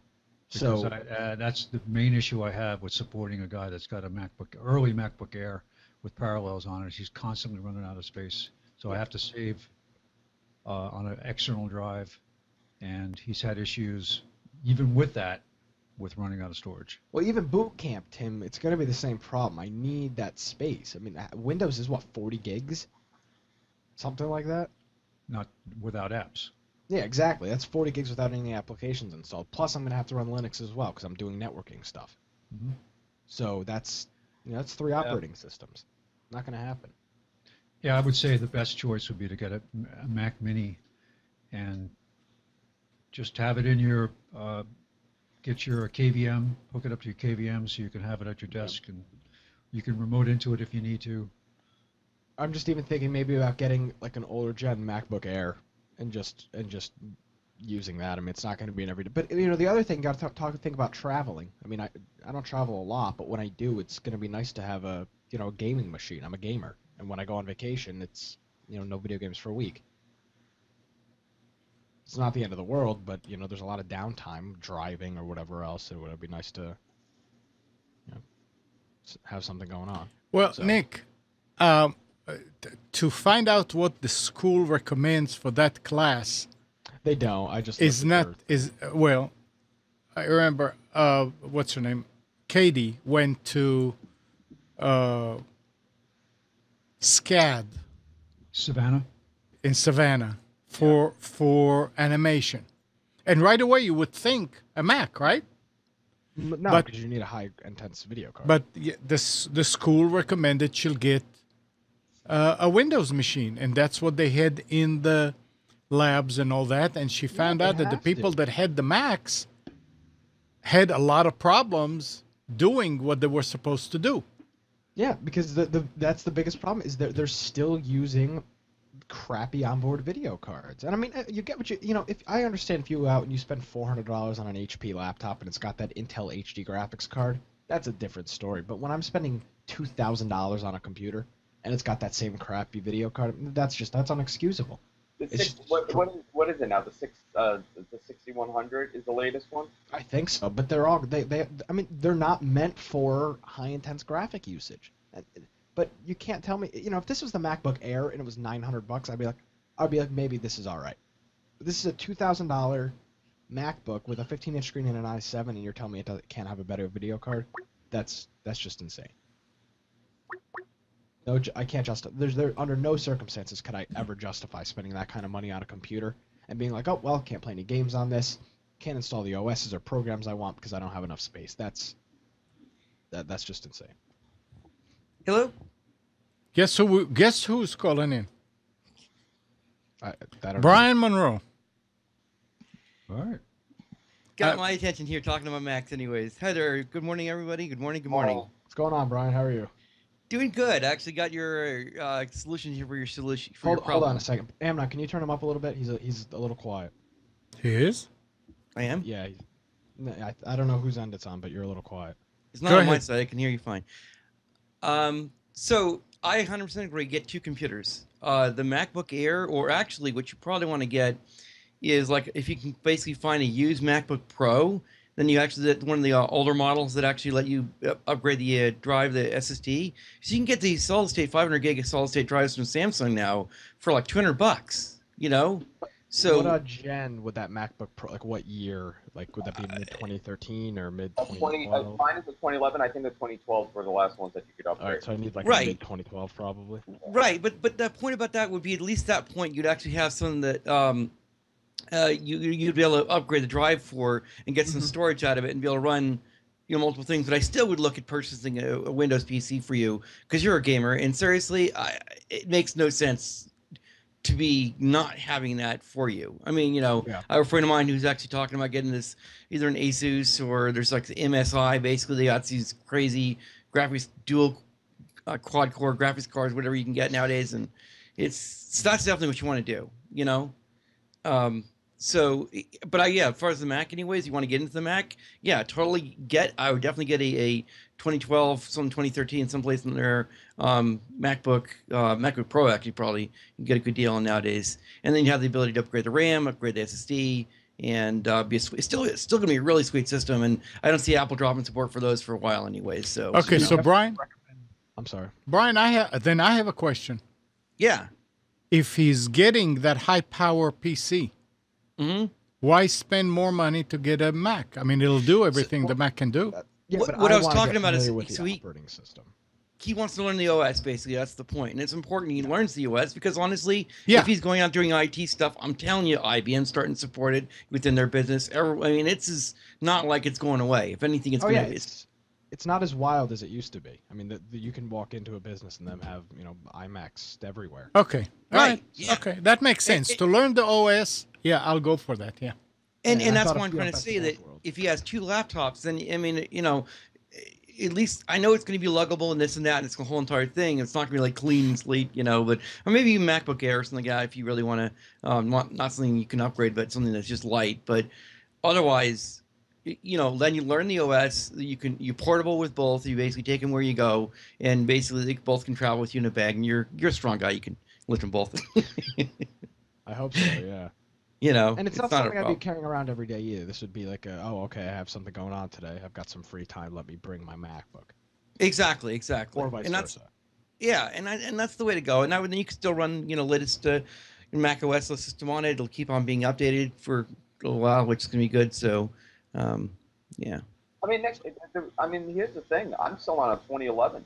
Yeah. Yeah. Okay, so Brian, I've got a question for you then. Why is Yeah. Apple not working on? I mean, why are they not adopting that kind of PC culture? Why are they not putting their higher-end video cards in some of their? Okay. baseline Remember, computers? this all comes back to, unfortunately, Steve Jobs' hatred for games, basically. And I hate it's one of those legacy things that Apple's just dealing with still now, and it's frustrating because I agree 100%. I don't understand why in 2015 with Tim Cook running the company and the engineering talent they have, why can't they put a damn better graphics card in the, especially my customers that are getting these MacBooks, MacBook Pros anyways, and they're spending, like I said, $2,000, $3,000 on these laptops. They should be getting better graphics. But again, part of the thing is many people, what they use these things for is simple Word and Excel documents. They load Photoshop on it, but they don't really they're not playing games on it. They're not really pushing the graphics technology. That's the thing. So Yeah. that may end up being a reason why. It's the typical use case is compiling code. You're not basically sitting there worrying about those. You're dealing with doing just productivity apps again, like it's like Word, Excel, QuickBooks on Windows, basically through VMware, not necessarily parallel. My customers doing parallels, but it works. But you're right, Spencer. You're right.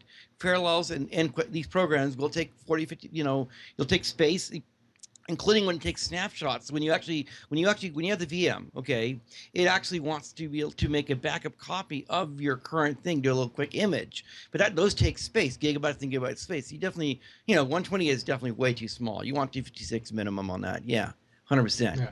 It's just crazy. Like you said, 2015. How is there not a bit?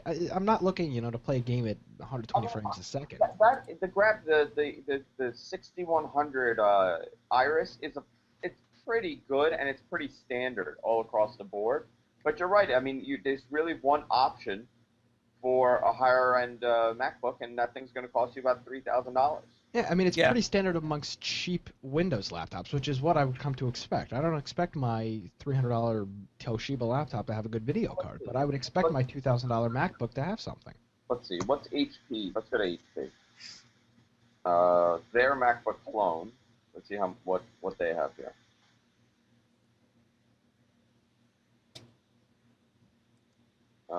You know what I don't understand? These websites are so complicated. You telling me, Andrew? Seriously, Like and 5,000 they're computers. not responsive design either. Basically, see, try to look at some of these websites on mobile, like an iPhone, iPhone or Android phone or something like that, and you're sitting at a coffee shop, you're trying to look for like specs, and it's like, So here, look, I'm on you're going, HP's how much? These website. guys I don't click understand. on You got to spend laptop. It says, $2,000 which one do on you a want? laptop, and you Simplicity, can't basically look at their damn cloud-based, website. Business?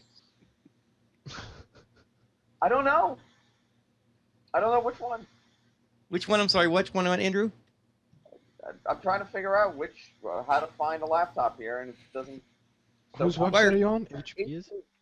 Let's see. What are they? Oh yeah, yeah. Okay. For your home, for your work. Yeah. What does that mean? For your home, for your I work. guess you'd want a home laptop. Let's see what they have. No. guess the Okay, Elite Andrew. book does You're Elite you know, book, right? Andrew, you should know this, Andrew. Anyways, this is pretty simple in the PC camp. Basically, when you're on the PC side of things, remember has to do with how Microsoft sells Windows, and also use cases, basically, right? Okay, so what ends up happening here is you have the home line of laptop systems. When you actually say home or work, usually Dell or HP does this kind of thing here. You tell them you want your home line, you're going to get with the home version of Windows on it, okay, right? You're also usually going to have something to have a lot more modern components in it because there are home users are okay with being more cutting edge kind of things, okay? And also they minded it being a lot cheaper in that regards because they have to basically go after people that are going to pay directly for these versus somebody's going to pay on a purchase order and pay 30 days later or whatever, right? Okay. Yeah. The business line of stuff again is going to come with Windows Professional version. It's also going to be like a lot more standard parts. They're going to say they aren't going to move as quickly on, and they also will, like I say, be more. They'll be more expensive basically, but usually more long lasting in essence is what it is. So So next, that's- I'm looking at Dell's website. They all have Intel graphics. Yeah. Okay. I'm even looking at HP's website. It's the same thing. It's the Intel HD 4400. I mean, Yeah, that's, they're even that's, older ones. So that's a piece of junk. Apple actually has an advantage here because they're using the 6100. So there you go. Yeah, I mean, it's amazing. I think the laptop market they've given up on putting performance in there because of battery life. Right, They want and that to- exactly. I was talking to my friend about this the other day. I said, that's the thing we're looking for. Skylane, the next version of the Intel chip. Anyways, you're going to get a lot better battery life, and you still can get the graphics performance, is what they're saying. So, we'll see. Yeah, I mean, I guess really for graphics right now, you're either buying, a 45-pound gaming laptop or you're Yes. building a desktop. I'm looking on Asus right now. Asus, they have their gaming laptop. This thing, a brick. it's insane. It's Yes. literally a brick. Yep. All right, guys, we need to do the specials. All Really? right. Okay. All right, Brian, thank you. Thank you much, sir. Good luck. Thanks for the help, Brian. Cheers. Get Bye. a Mac. Yes, get a Mac. Oh wow, Hey, Spence? You're right. These cards are freaking. Oh my god. Spence. Oh, you're muted. Uh-oh. Now, There you not, go. Not muted now. Now, you're fine now. Are you ready for the specials? Give me 1 second so I can size the screen properly for my eyes here. And we're ready to go.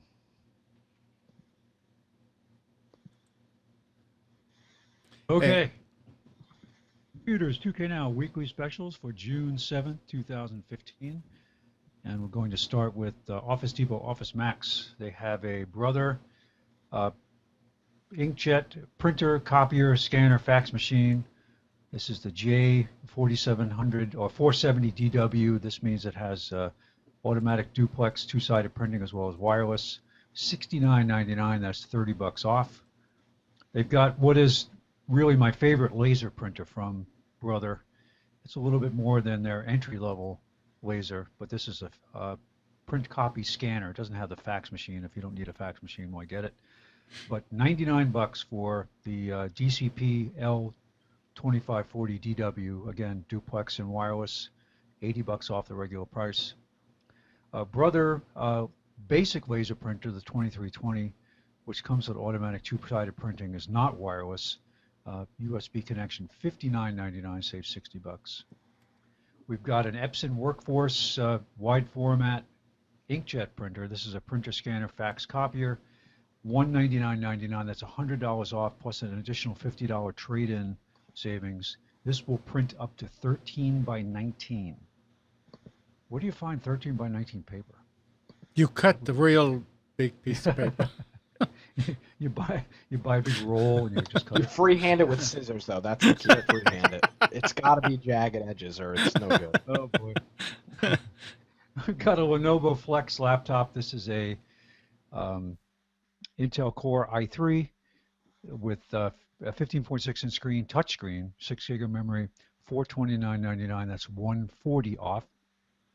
Toshiba Satellite i3, 15.6-inch, 6 gig of memory, 750 hard drive for $329. That's $260 off the regular price. Logitech MK360 wireless keyboard and mouse combo, $29.99, save $10. They've got their high-end MK710 wireless desktop keyboard and mouse for $79.99. That's $20 off. This is probably the best deal on a monitor today. Dell 22-inch monitor for $99.99, save $80. HP Pavilion all-in-one desktop. This is with the AMD E2 processor, 23-inch screen, 4 gig of memory, $399.99, save $40. Passport, 2 terabyte portable hard drive from Mac or PC, $99.99, save $40. The 1 terabyte version is $69.99, save $20. We've got Western Digital USB 3.0 desktop drives, 4 terabytes for $139.99, save $30. 3 terabytes for $119.99, save $10. 6 terabytes for $249.99, save $30. And I have to look at the picture. I'm not sure if that's a single drive or 2 drives. Probably a single drive, but they don't have a picture of that particular one in the ad. SanDisk Ultra USB 3.0 16 gig flash drive for $12.99. That's $17 off. 32 gig version for $19.99, save $25. 64 gig version for $39.99, save $35. We've got Lexar Class 10 micro SDHC and SDHC cards, 32 gig for $24.99. That's $55 off. 16 gig for $14.99, save $45. 64 gig for $44.99, save $55. Samsung Galaxy Tab 4, the 10.1-inch display, 16 gig of memory, $279.99 plus a $30 gift card. Logitech MK360 wireless keyboard and mouse combo for $29.99. Didn't I already mention that one? Yep, sorry, that was on there. Keep twice. going. Keep going. Brother PT90 P-Touch personal labeler. And this is inexpensive, $19.99, 10 off. And the reason I like this, I bought the one that uses the TZ tape, which is very expensive to replace. This uses the M tape, which is a lot cheaper. Yeah, you don't get as many lines of printing. I think it's only 2 lines instead of 3 or 4. But it's certainly cheaper to use, and I don't have exotic labeling requirements. So I always fall back to my one that uses the M tape. But good deal, good machine. They've also got a Brother label printer. This is a USB connected or wireless connected device, $79.99, save $50. If you do print a lot of labels, say for mailing, if you're into selling things on eBay or whatever, and you need to print custom labels, this is a great device. Comes with a AirPrint app, so you can print right from a smartphone or tablet. Brother label printer. That's all at Office Depot, Office Max. Staples, we have Seagate Backup Plus portable hard drive, 1 terabyte for $69.99, 2 terabytes for $99.99. So that pretty much matches the price of the Western Digital. We've got an HP Core i3 laptop. This is a 15.6-inch machine, 6 gig of memory for $379.99, save $220. They have an Asus 11.6-inch Intel processor, dual-core processor, laptop with 2 gig of memory and 32 gig of hard drive storage, flash storage, $179.99, save $70. So good, basic email browsing machine. Wouldn't expect to do much more with it. Probably does come with Office. Yeah, it comes with Office 365, so you can do basic office functions. Good price for an entry-level machine. That's small, good for travel. But 11.6 may be too small. This for is some folks. Office 365 full version. You don't need to pay for. No, it's 1 year subscription. Okay, right. Yeah, it's not the full version. So that's what they're selling these with as a teaser, I guess, a loss leader to try to get people to subscribe going forward. Probably a good strategy. I mean, what does it cost them per single license? It can't be. I mean, I think it's what if you buy it outright, it's 99 or something like that. I don't know. So whatever. Samsung Galaxy Tab 3 Lite 7. It's $99.99, $40 off. It's with 8 gig of memory. That does come with an older version of Android 4.2, and I'm not sure if it's locked to that. But if you want a Samsung tablet, good tablet, and an inexpensive one, here you go. Dell touchscreen, 15.6-inch machine with an AMD A8 or A6, I'm sorry, processor. $379.99, that's $170 off. HP Envy 5530 wireless all-in-one printer for $79.99, save $50. We've got the Epson Workforce WF2650 wireless all-in-one, $89.99, save $40. Samsung Express wireless mono laser printer. This is the cheapest laser wireless machine that's out there today, $59.99, save $100. Don't know if it does duplex. It doesn't say in the advertisement. I would guess that it says DW, so I'm assuming it does have duplex. Yeah. So, but for a duplex wireless printer, Yep. that's a really good price. That's the same price as the Brother USB Connect machine. Canon Pixma entry-level photo printer and fax machine, $69.99, save $30. We've got an Asus Windows 7 desktop with a Core i5. This is a machine with a 12 gig of RAM, 1 terabyte hard drive for $579.99. That's $140 off. So if you do have a business that's standardized on Windows 7, need a new machine, this is a good deal for a Core i5. Hard to find them out there. You can order them from some sites still, but Samsung 23.6-inch widescreen LED monitor for $149.99, save $50. Logitech MK270 wireless keyboard and mouse combo for $19.99, save $10. And they've got their MK320 wireless keyboard. This is the one I have on my desk, $24.99, save $15. That's a great keyboard, by the way. Epson Perfection V39 scanner for $79.99. This is a flatbed scanner, $20 off. They've also got the Epson Workforce DS30 portable scanner for $89.99, save $60. This is a roller-fed scanner, two-sided. I believe it's automatic duplex. And the reason I put this Moto watch up there is not because I'm a big fan of this, but because my daughter just got it. I think she even paid less than this price for it, the Moto 360, and is using it with her Motorola phone. And it's actually better than I expected. It's the only one out there that's got a round screen. But will it only work with Motorola? No, it does Okay. actually. You can get it to work. She was actually showing me articles how there are ways to get it to work with an iPhone. I don't know what that is yet. I haven't actually seen an app, but apparently they are releasing. It does come with Bluetooth, of course, but it does have a Wi-Fi chip, and the next update will include activating the Wi-Fi chip. So now you'll be able to use it away from the phone. Right now you're, of course, tied to the phone. So it has a GPS chip in it also. For $179.99, $70 off. So worth a look if you want to get into a wearable device and don't want to spend or have an Android and would like to get something. And quick note on that, there is actually, the Android Wear watches will actually work on iOS. Yes, yeah. Stephen Haywood from the Tech Buzz did a video or talked about it on one of his shows before he got his iWatch or whatever it is called. So there is ways to get the notifications and stuff like that. Yeah, there are apps that you can. It's just a workaround. Yeah, but that's a good thing. So. Okay. All right, that's all at Staples, and finally we have Best Buy, where we've got it's just a screamer machine for the price. Asus AMD A10 desktop, 8 gig of memory, 1 terabyte hard drive, $479.99. It's only 20 off, but their regular price is pretty low on this machine to start with.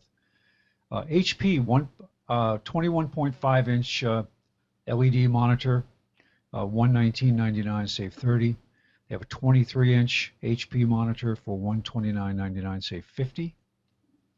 Logitech MK520 wireless keyboard and mouse combo, excuse me, for $34.99, save 5. APC battery backup UPS 700 VA. That's probably enough for most folks' desktop. Especially hold it up with enough time for you to shut it down gracefully if you do lose power. $74.99, save 25. PNY Turbo USB 3.0 flash drive, 128 gig for $39.99, save 50.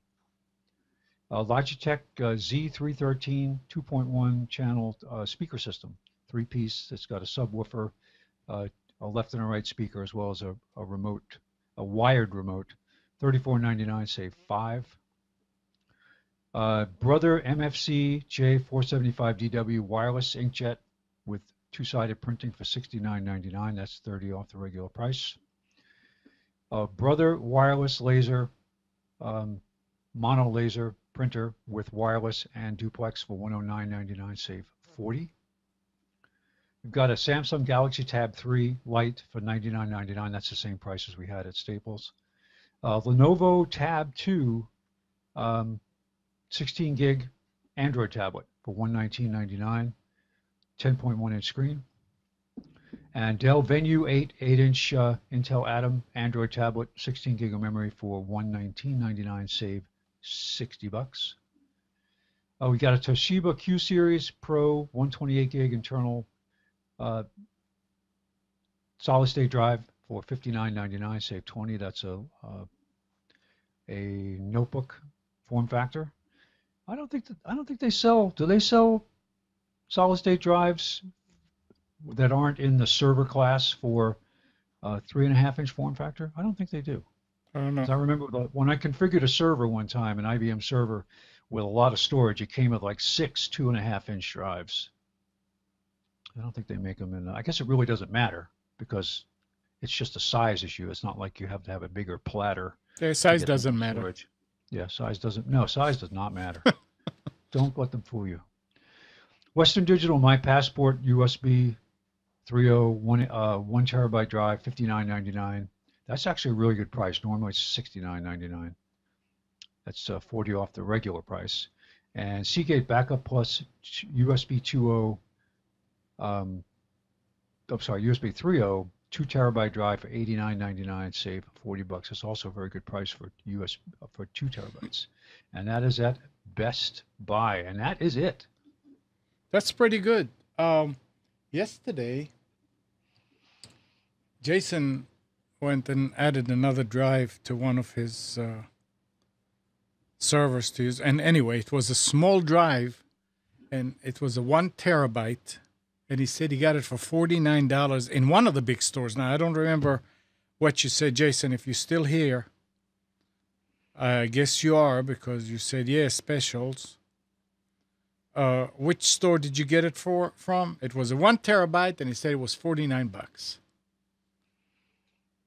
Solid state? No. Oh. No, that $59 is not a solid state. No, that's crazy. Yeah.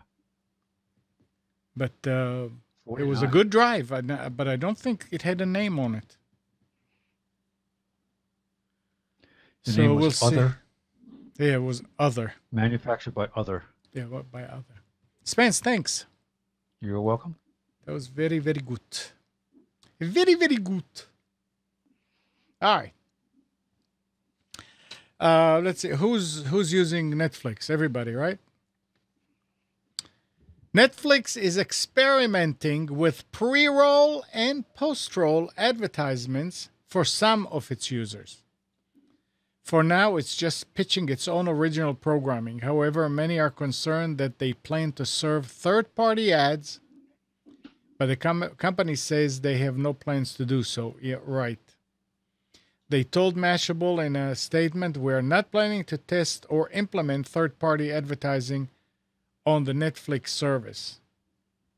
For sometimes we've teased Netflix originals with short trailers after a movie finishes watching a show, after a member finishes watching a show.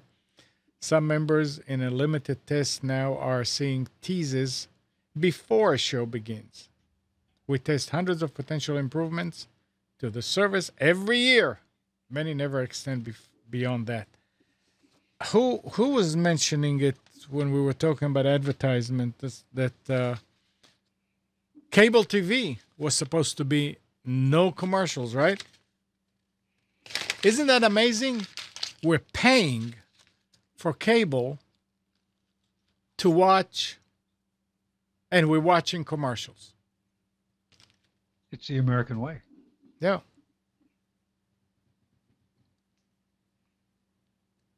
Yeah, well.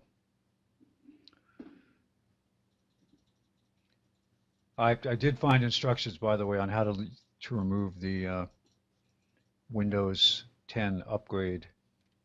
It's just a matter of going into Windows Update, viewing the installed updates, removing that one, restarting your machine, go back into Windows Update again, find that update because it will show up again, and hide it so that it doesn't come back, because otherwise it will reinstall if you're on automatic updates. Okay, so it's an update thing. It's an update, yes, sir. And Brian is saying that it's not true at all, that cable TV was never about no ads. Somebody mentioned it last week, I think. So maybe I remember the campaign they had in movie theaters trying to Gary says he mentioned that.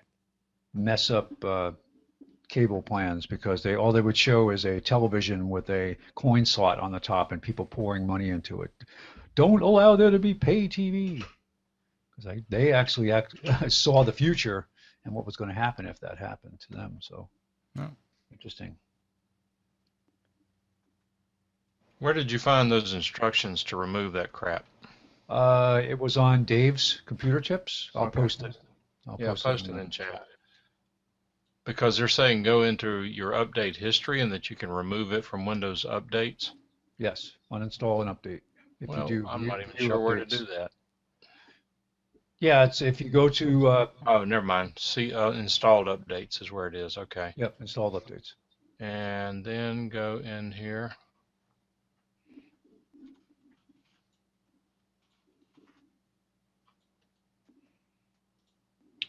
I'm not sure where it is.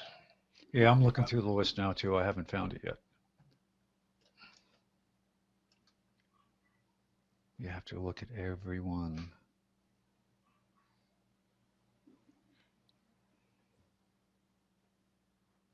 If you knew the KB number, that might help.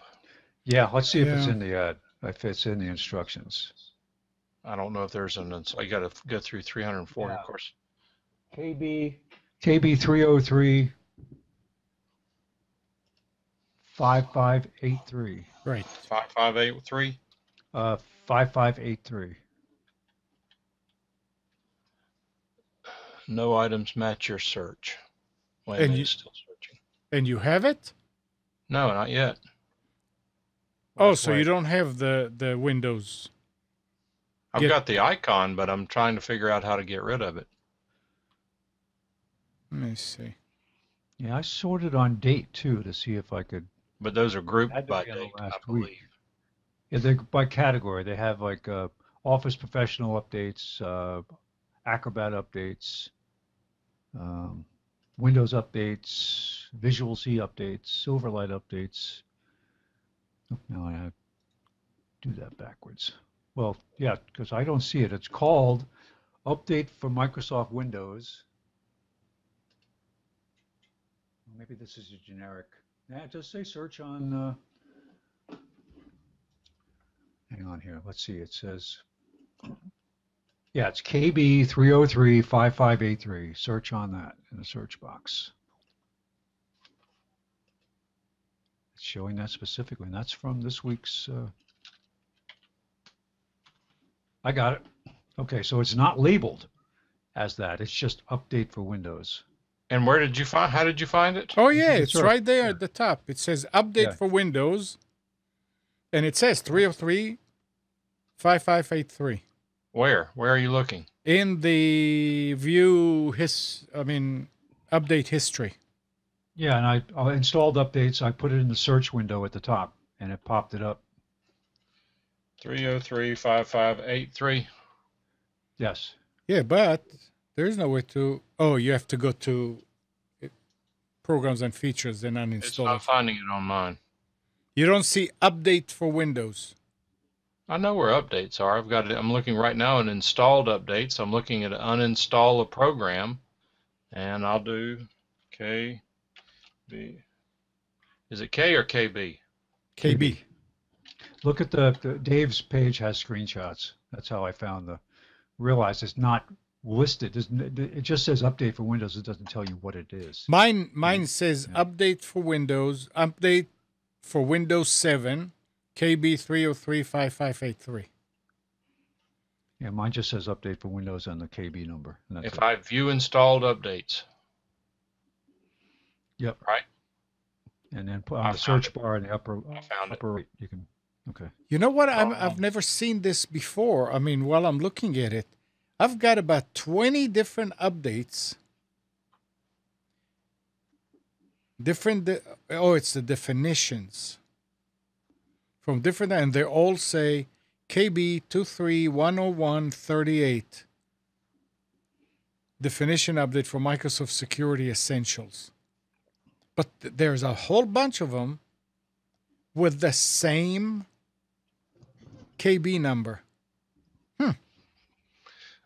Anyway. So on a different matter, Amnon, are you still not hearing an echo from me? No, for a second there, I did hear something that wasn't the same as when I was talking. And I figured that maybe you turned something on and back off. But not right now. Check. There's nothing coming back. Okay.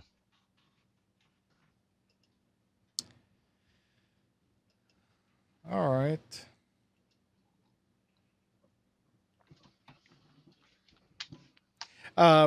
Gary, the thing about it is it's just in your face over there. You can always go and get the updates for Windows 10. You don't have to have it. You don't have to have that icon in order to get it. Right, that's the thing is you don't want the reminder. Yeah. It's That's all I do want it. I just don't want. Even Gene was saying, even after you sign up for it, it doesn't take the reminder away. Really? That's what he said. It does not. Yeah. It's Nagware, which is why I want to get rid of it. That's exactly what it is, Gary. It's Nagware. I mean, I like the sys tray to be clean, minimal stuff. It's something else in memory there. You don't need it. And strangely enough, as much as I dislike Microsoft doing that, considering how little people pay attention, they probably are pretty smart to really dog people to do it so that they can get people moved on over to Windows 10. Yeah.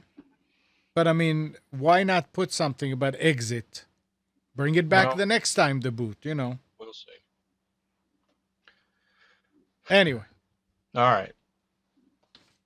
And the last thing that I have here before we end the show is Google announced at its I/O conference a photo storage site known as Google Photos. The new service is completely separate from Google Plus, something Google users have been requesting for eons. Google is declaring that Google Photos lets you back up and store unlimited high-quality photos and videos for free. Andrew, you said something? I'm sorry. No. Oh, okay. So yeah, you can get that Google Photos, and it's not part. It's not part of Google Plus, so you don't have to sign up for Google Plus or whatever. Yeah, it's they made a big mistake by putting everything in Google Plus and linking everything with Google Plus. Yeah. They They have a big problem now. I mean, I had to create multiple YouTube channels, and it's a disaster because everything needs to be linked with a Google Plus. They made it overly complicated. Well, there's something else here about Windows 10. Ars Technica has the scoop of a new build with less flat icons and a confirmation of a mid-July release date. While Microsoft is in a hurry to fix the damage done by the Windows 8 versions of its operating system, the next question is ready for prime time? On NeoWin, there is a list of problems already mentioned by Microsoft and its users with this latest release, including Wi-Fi and sound not working without a reboot, and users complaining about tiles and apps not working in the new start menu. So there are some, but again, it's a beta, I would assume. Yeah. When RTM hits, that's when you worry. Right now, these are all betas. Yeah. So you would expect that, and that's why they put it out there. All right. Anything else, guys? Well, actually, there is one more thing. Okay, go for it. What is today's date? June 7th. June 7th. Is there anything particular about that date that we should be mentioning? It's the day after June 6th of the invasion of Normandy. Might it be Amnon's birthday? No, that's tomorrow. Oh, tomorrow's your birthday? Yeah. Well, perfect. That means we're not late. Well, we all want to wish you a very happy birthday, Amnon. Thank you very much. Happy birthday. Happy birthday, Amnon. 67 years. Yeah, we can say that's the how manyth anniversary of your 39th birthday? The 20th anniversary of the 30th anniversary of my 37th birthday. That's right. Yeah. Well, have a good one, our friend. Yes. Thank you very much. You get to the point where you stop doing anything about your birthday. It's just like shoo. Well, I used to complain about getting old until someone reminded me that getting old is a privilege denied to many. Yep, that's true. Absolutely. You either get older or you don't. What's the alternative? The alternative is not good. All right, Nick, did you want to? Do you have something to talk about? You need to mention. I do not. No, we're not ready yet. Soon. Okay, but what about the podcast? Oh yeah, Infection Podcast, weekly podcast about H1Z1, the H1Z1 podcast, the only H1Z1 podcast. So check that out, infectionpodcast.com. Thank you.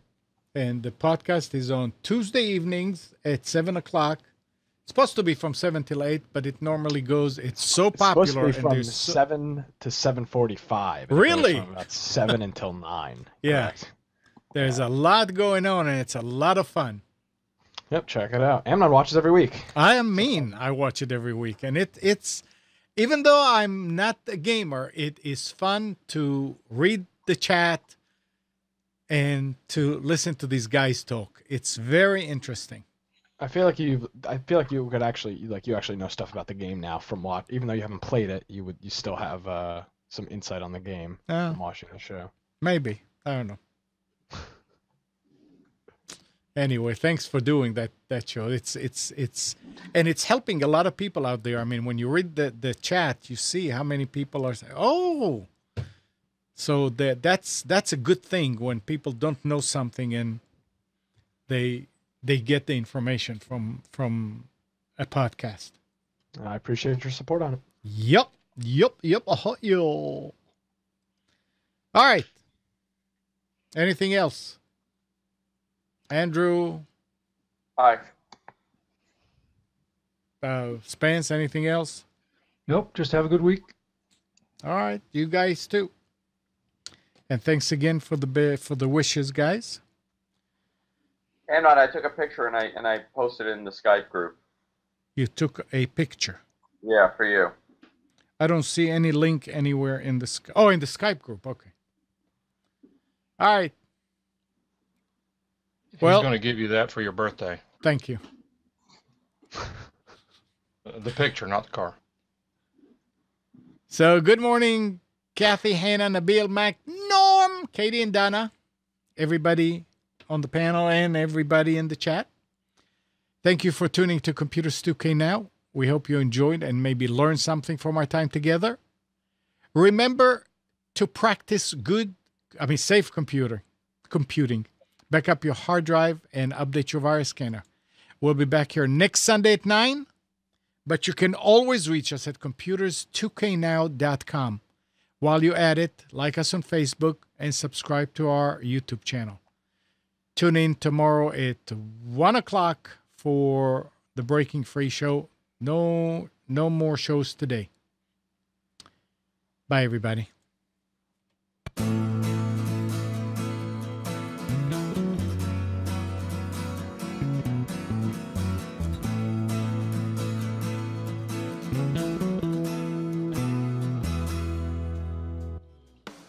You are tuned to the Nissan Communications Network. Our weekly lineup of call-in programs includes Computers 2K Now with Amnon Nissan, Health In with Debbie Bruck, Breaking Free with Marilyn Shannon, Lessons of Vietnam with NCBVI members, The Tanya Love Show, Your Healthy Pet with Gisela DiCarlo. And if you tuned in too late, you can always watch each program in its entirety or download an MP3 audio file of it at www.nissancommunications.com. Sponsored by Atomus.com, makers of quality video recorders and converters for professionals, CarolinaApparel.com, and DeltaForce.net.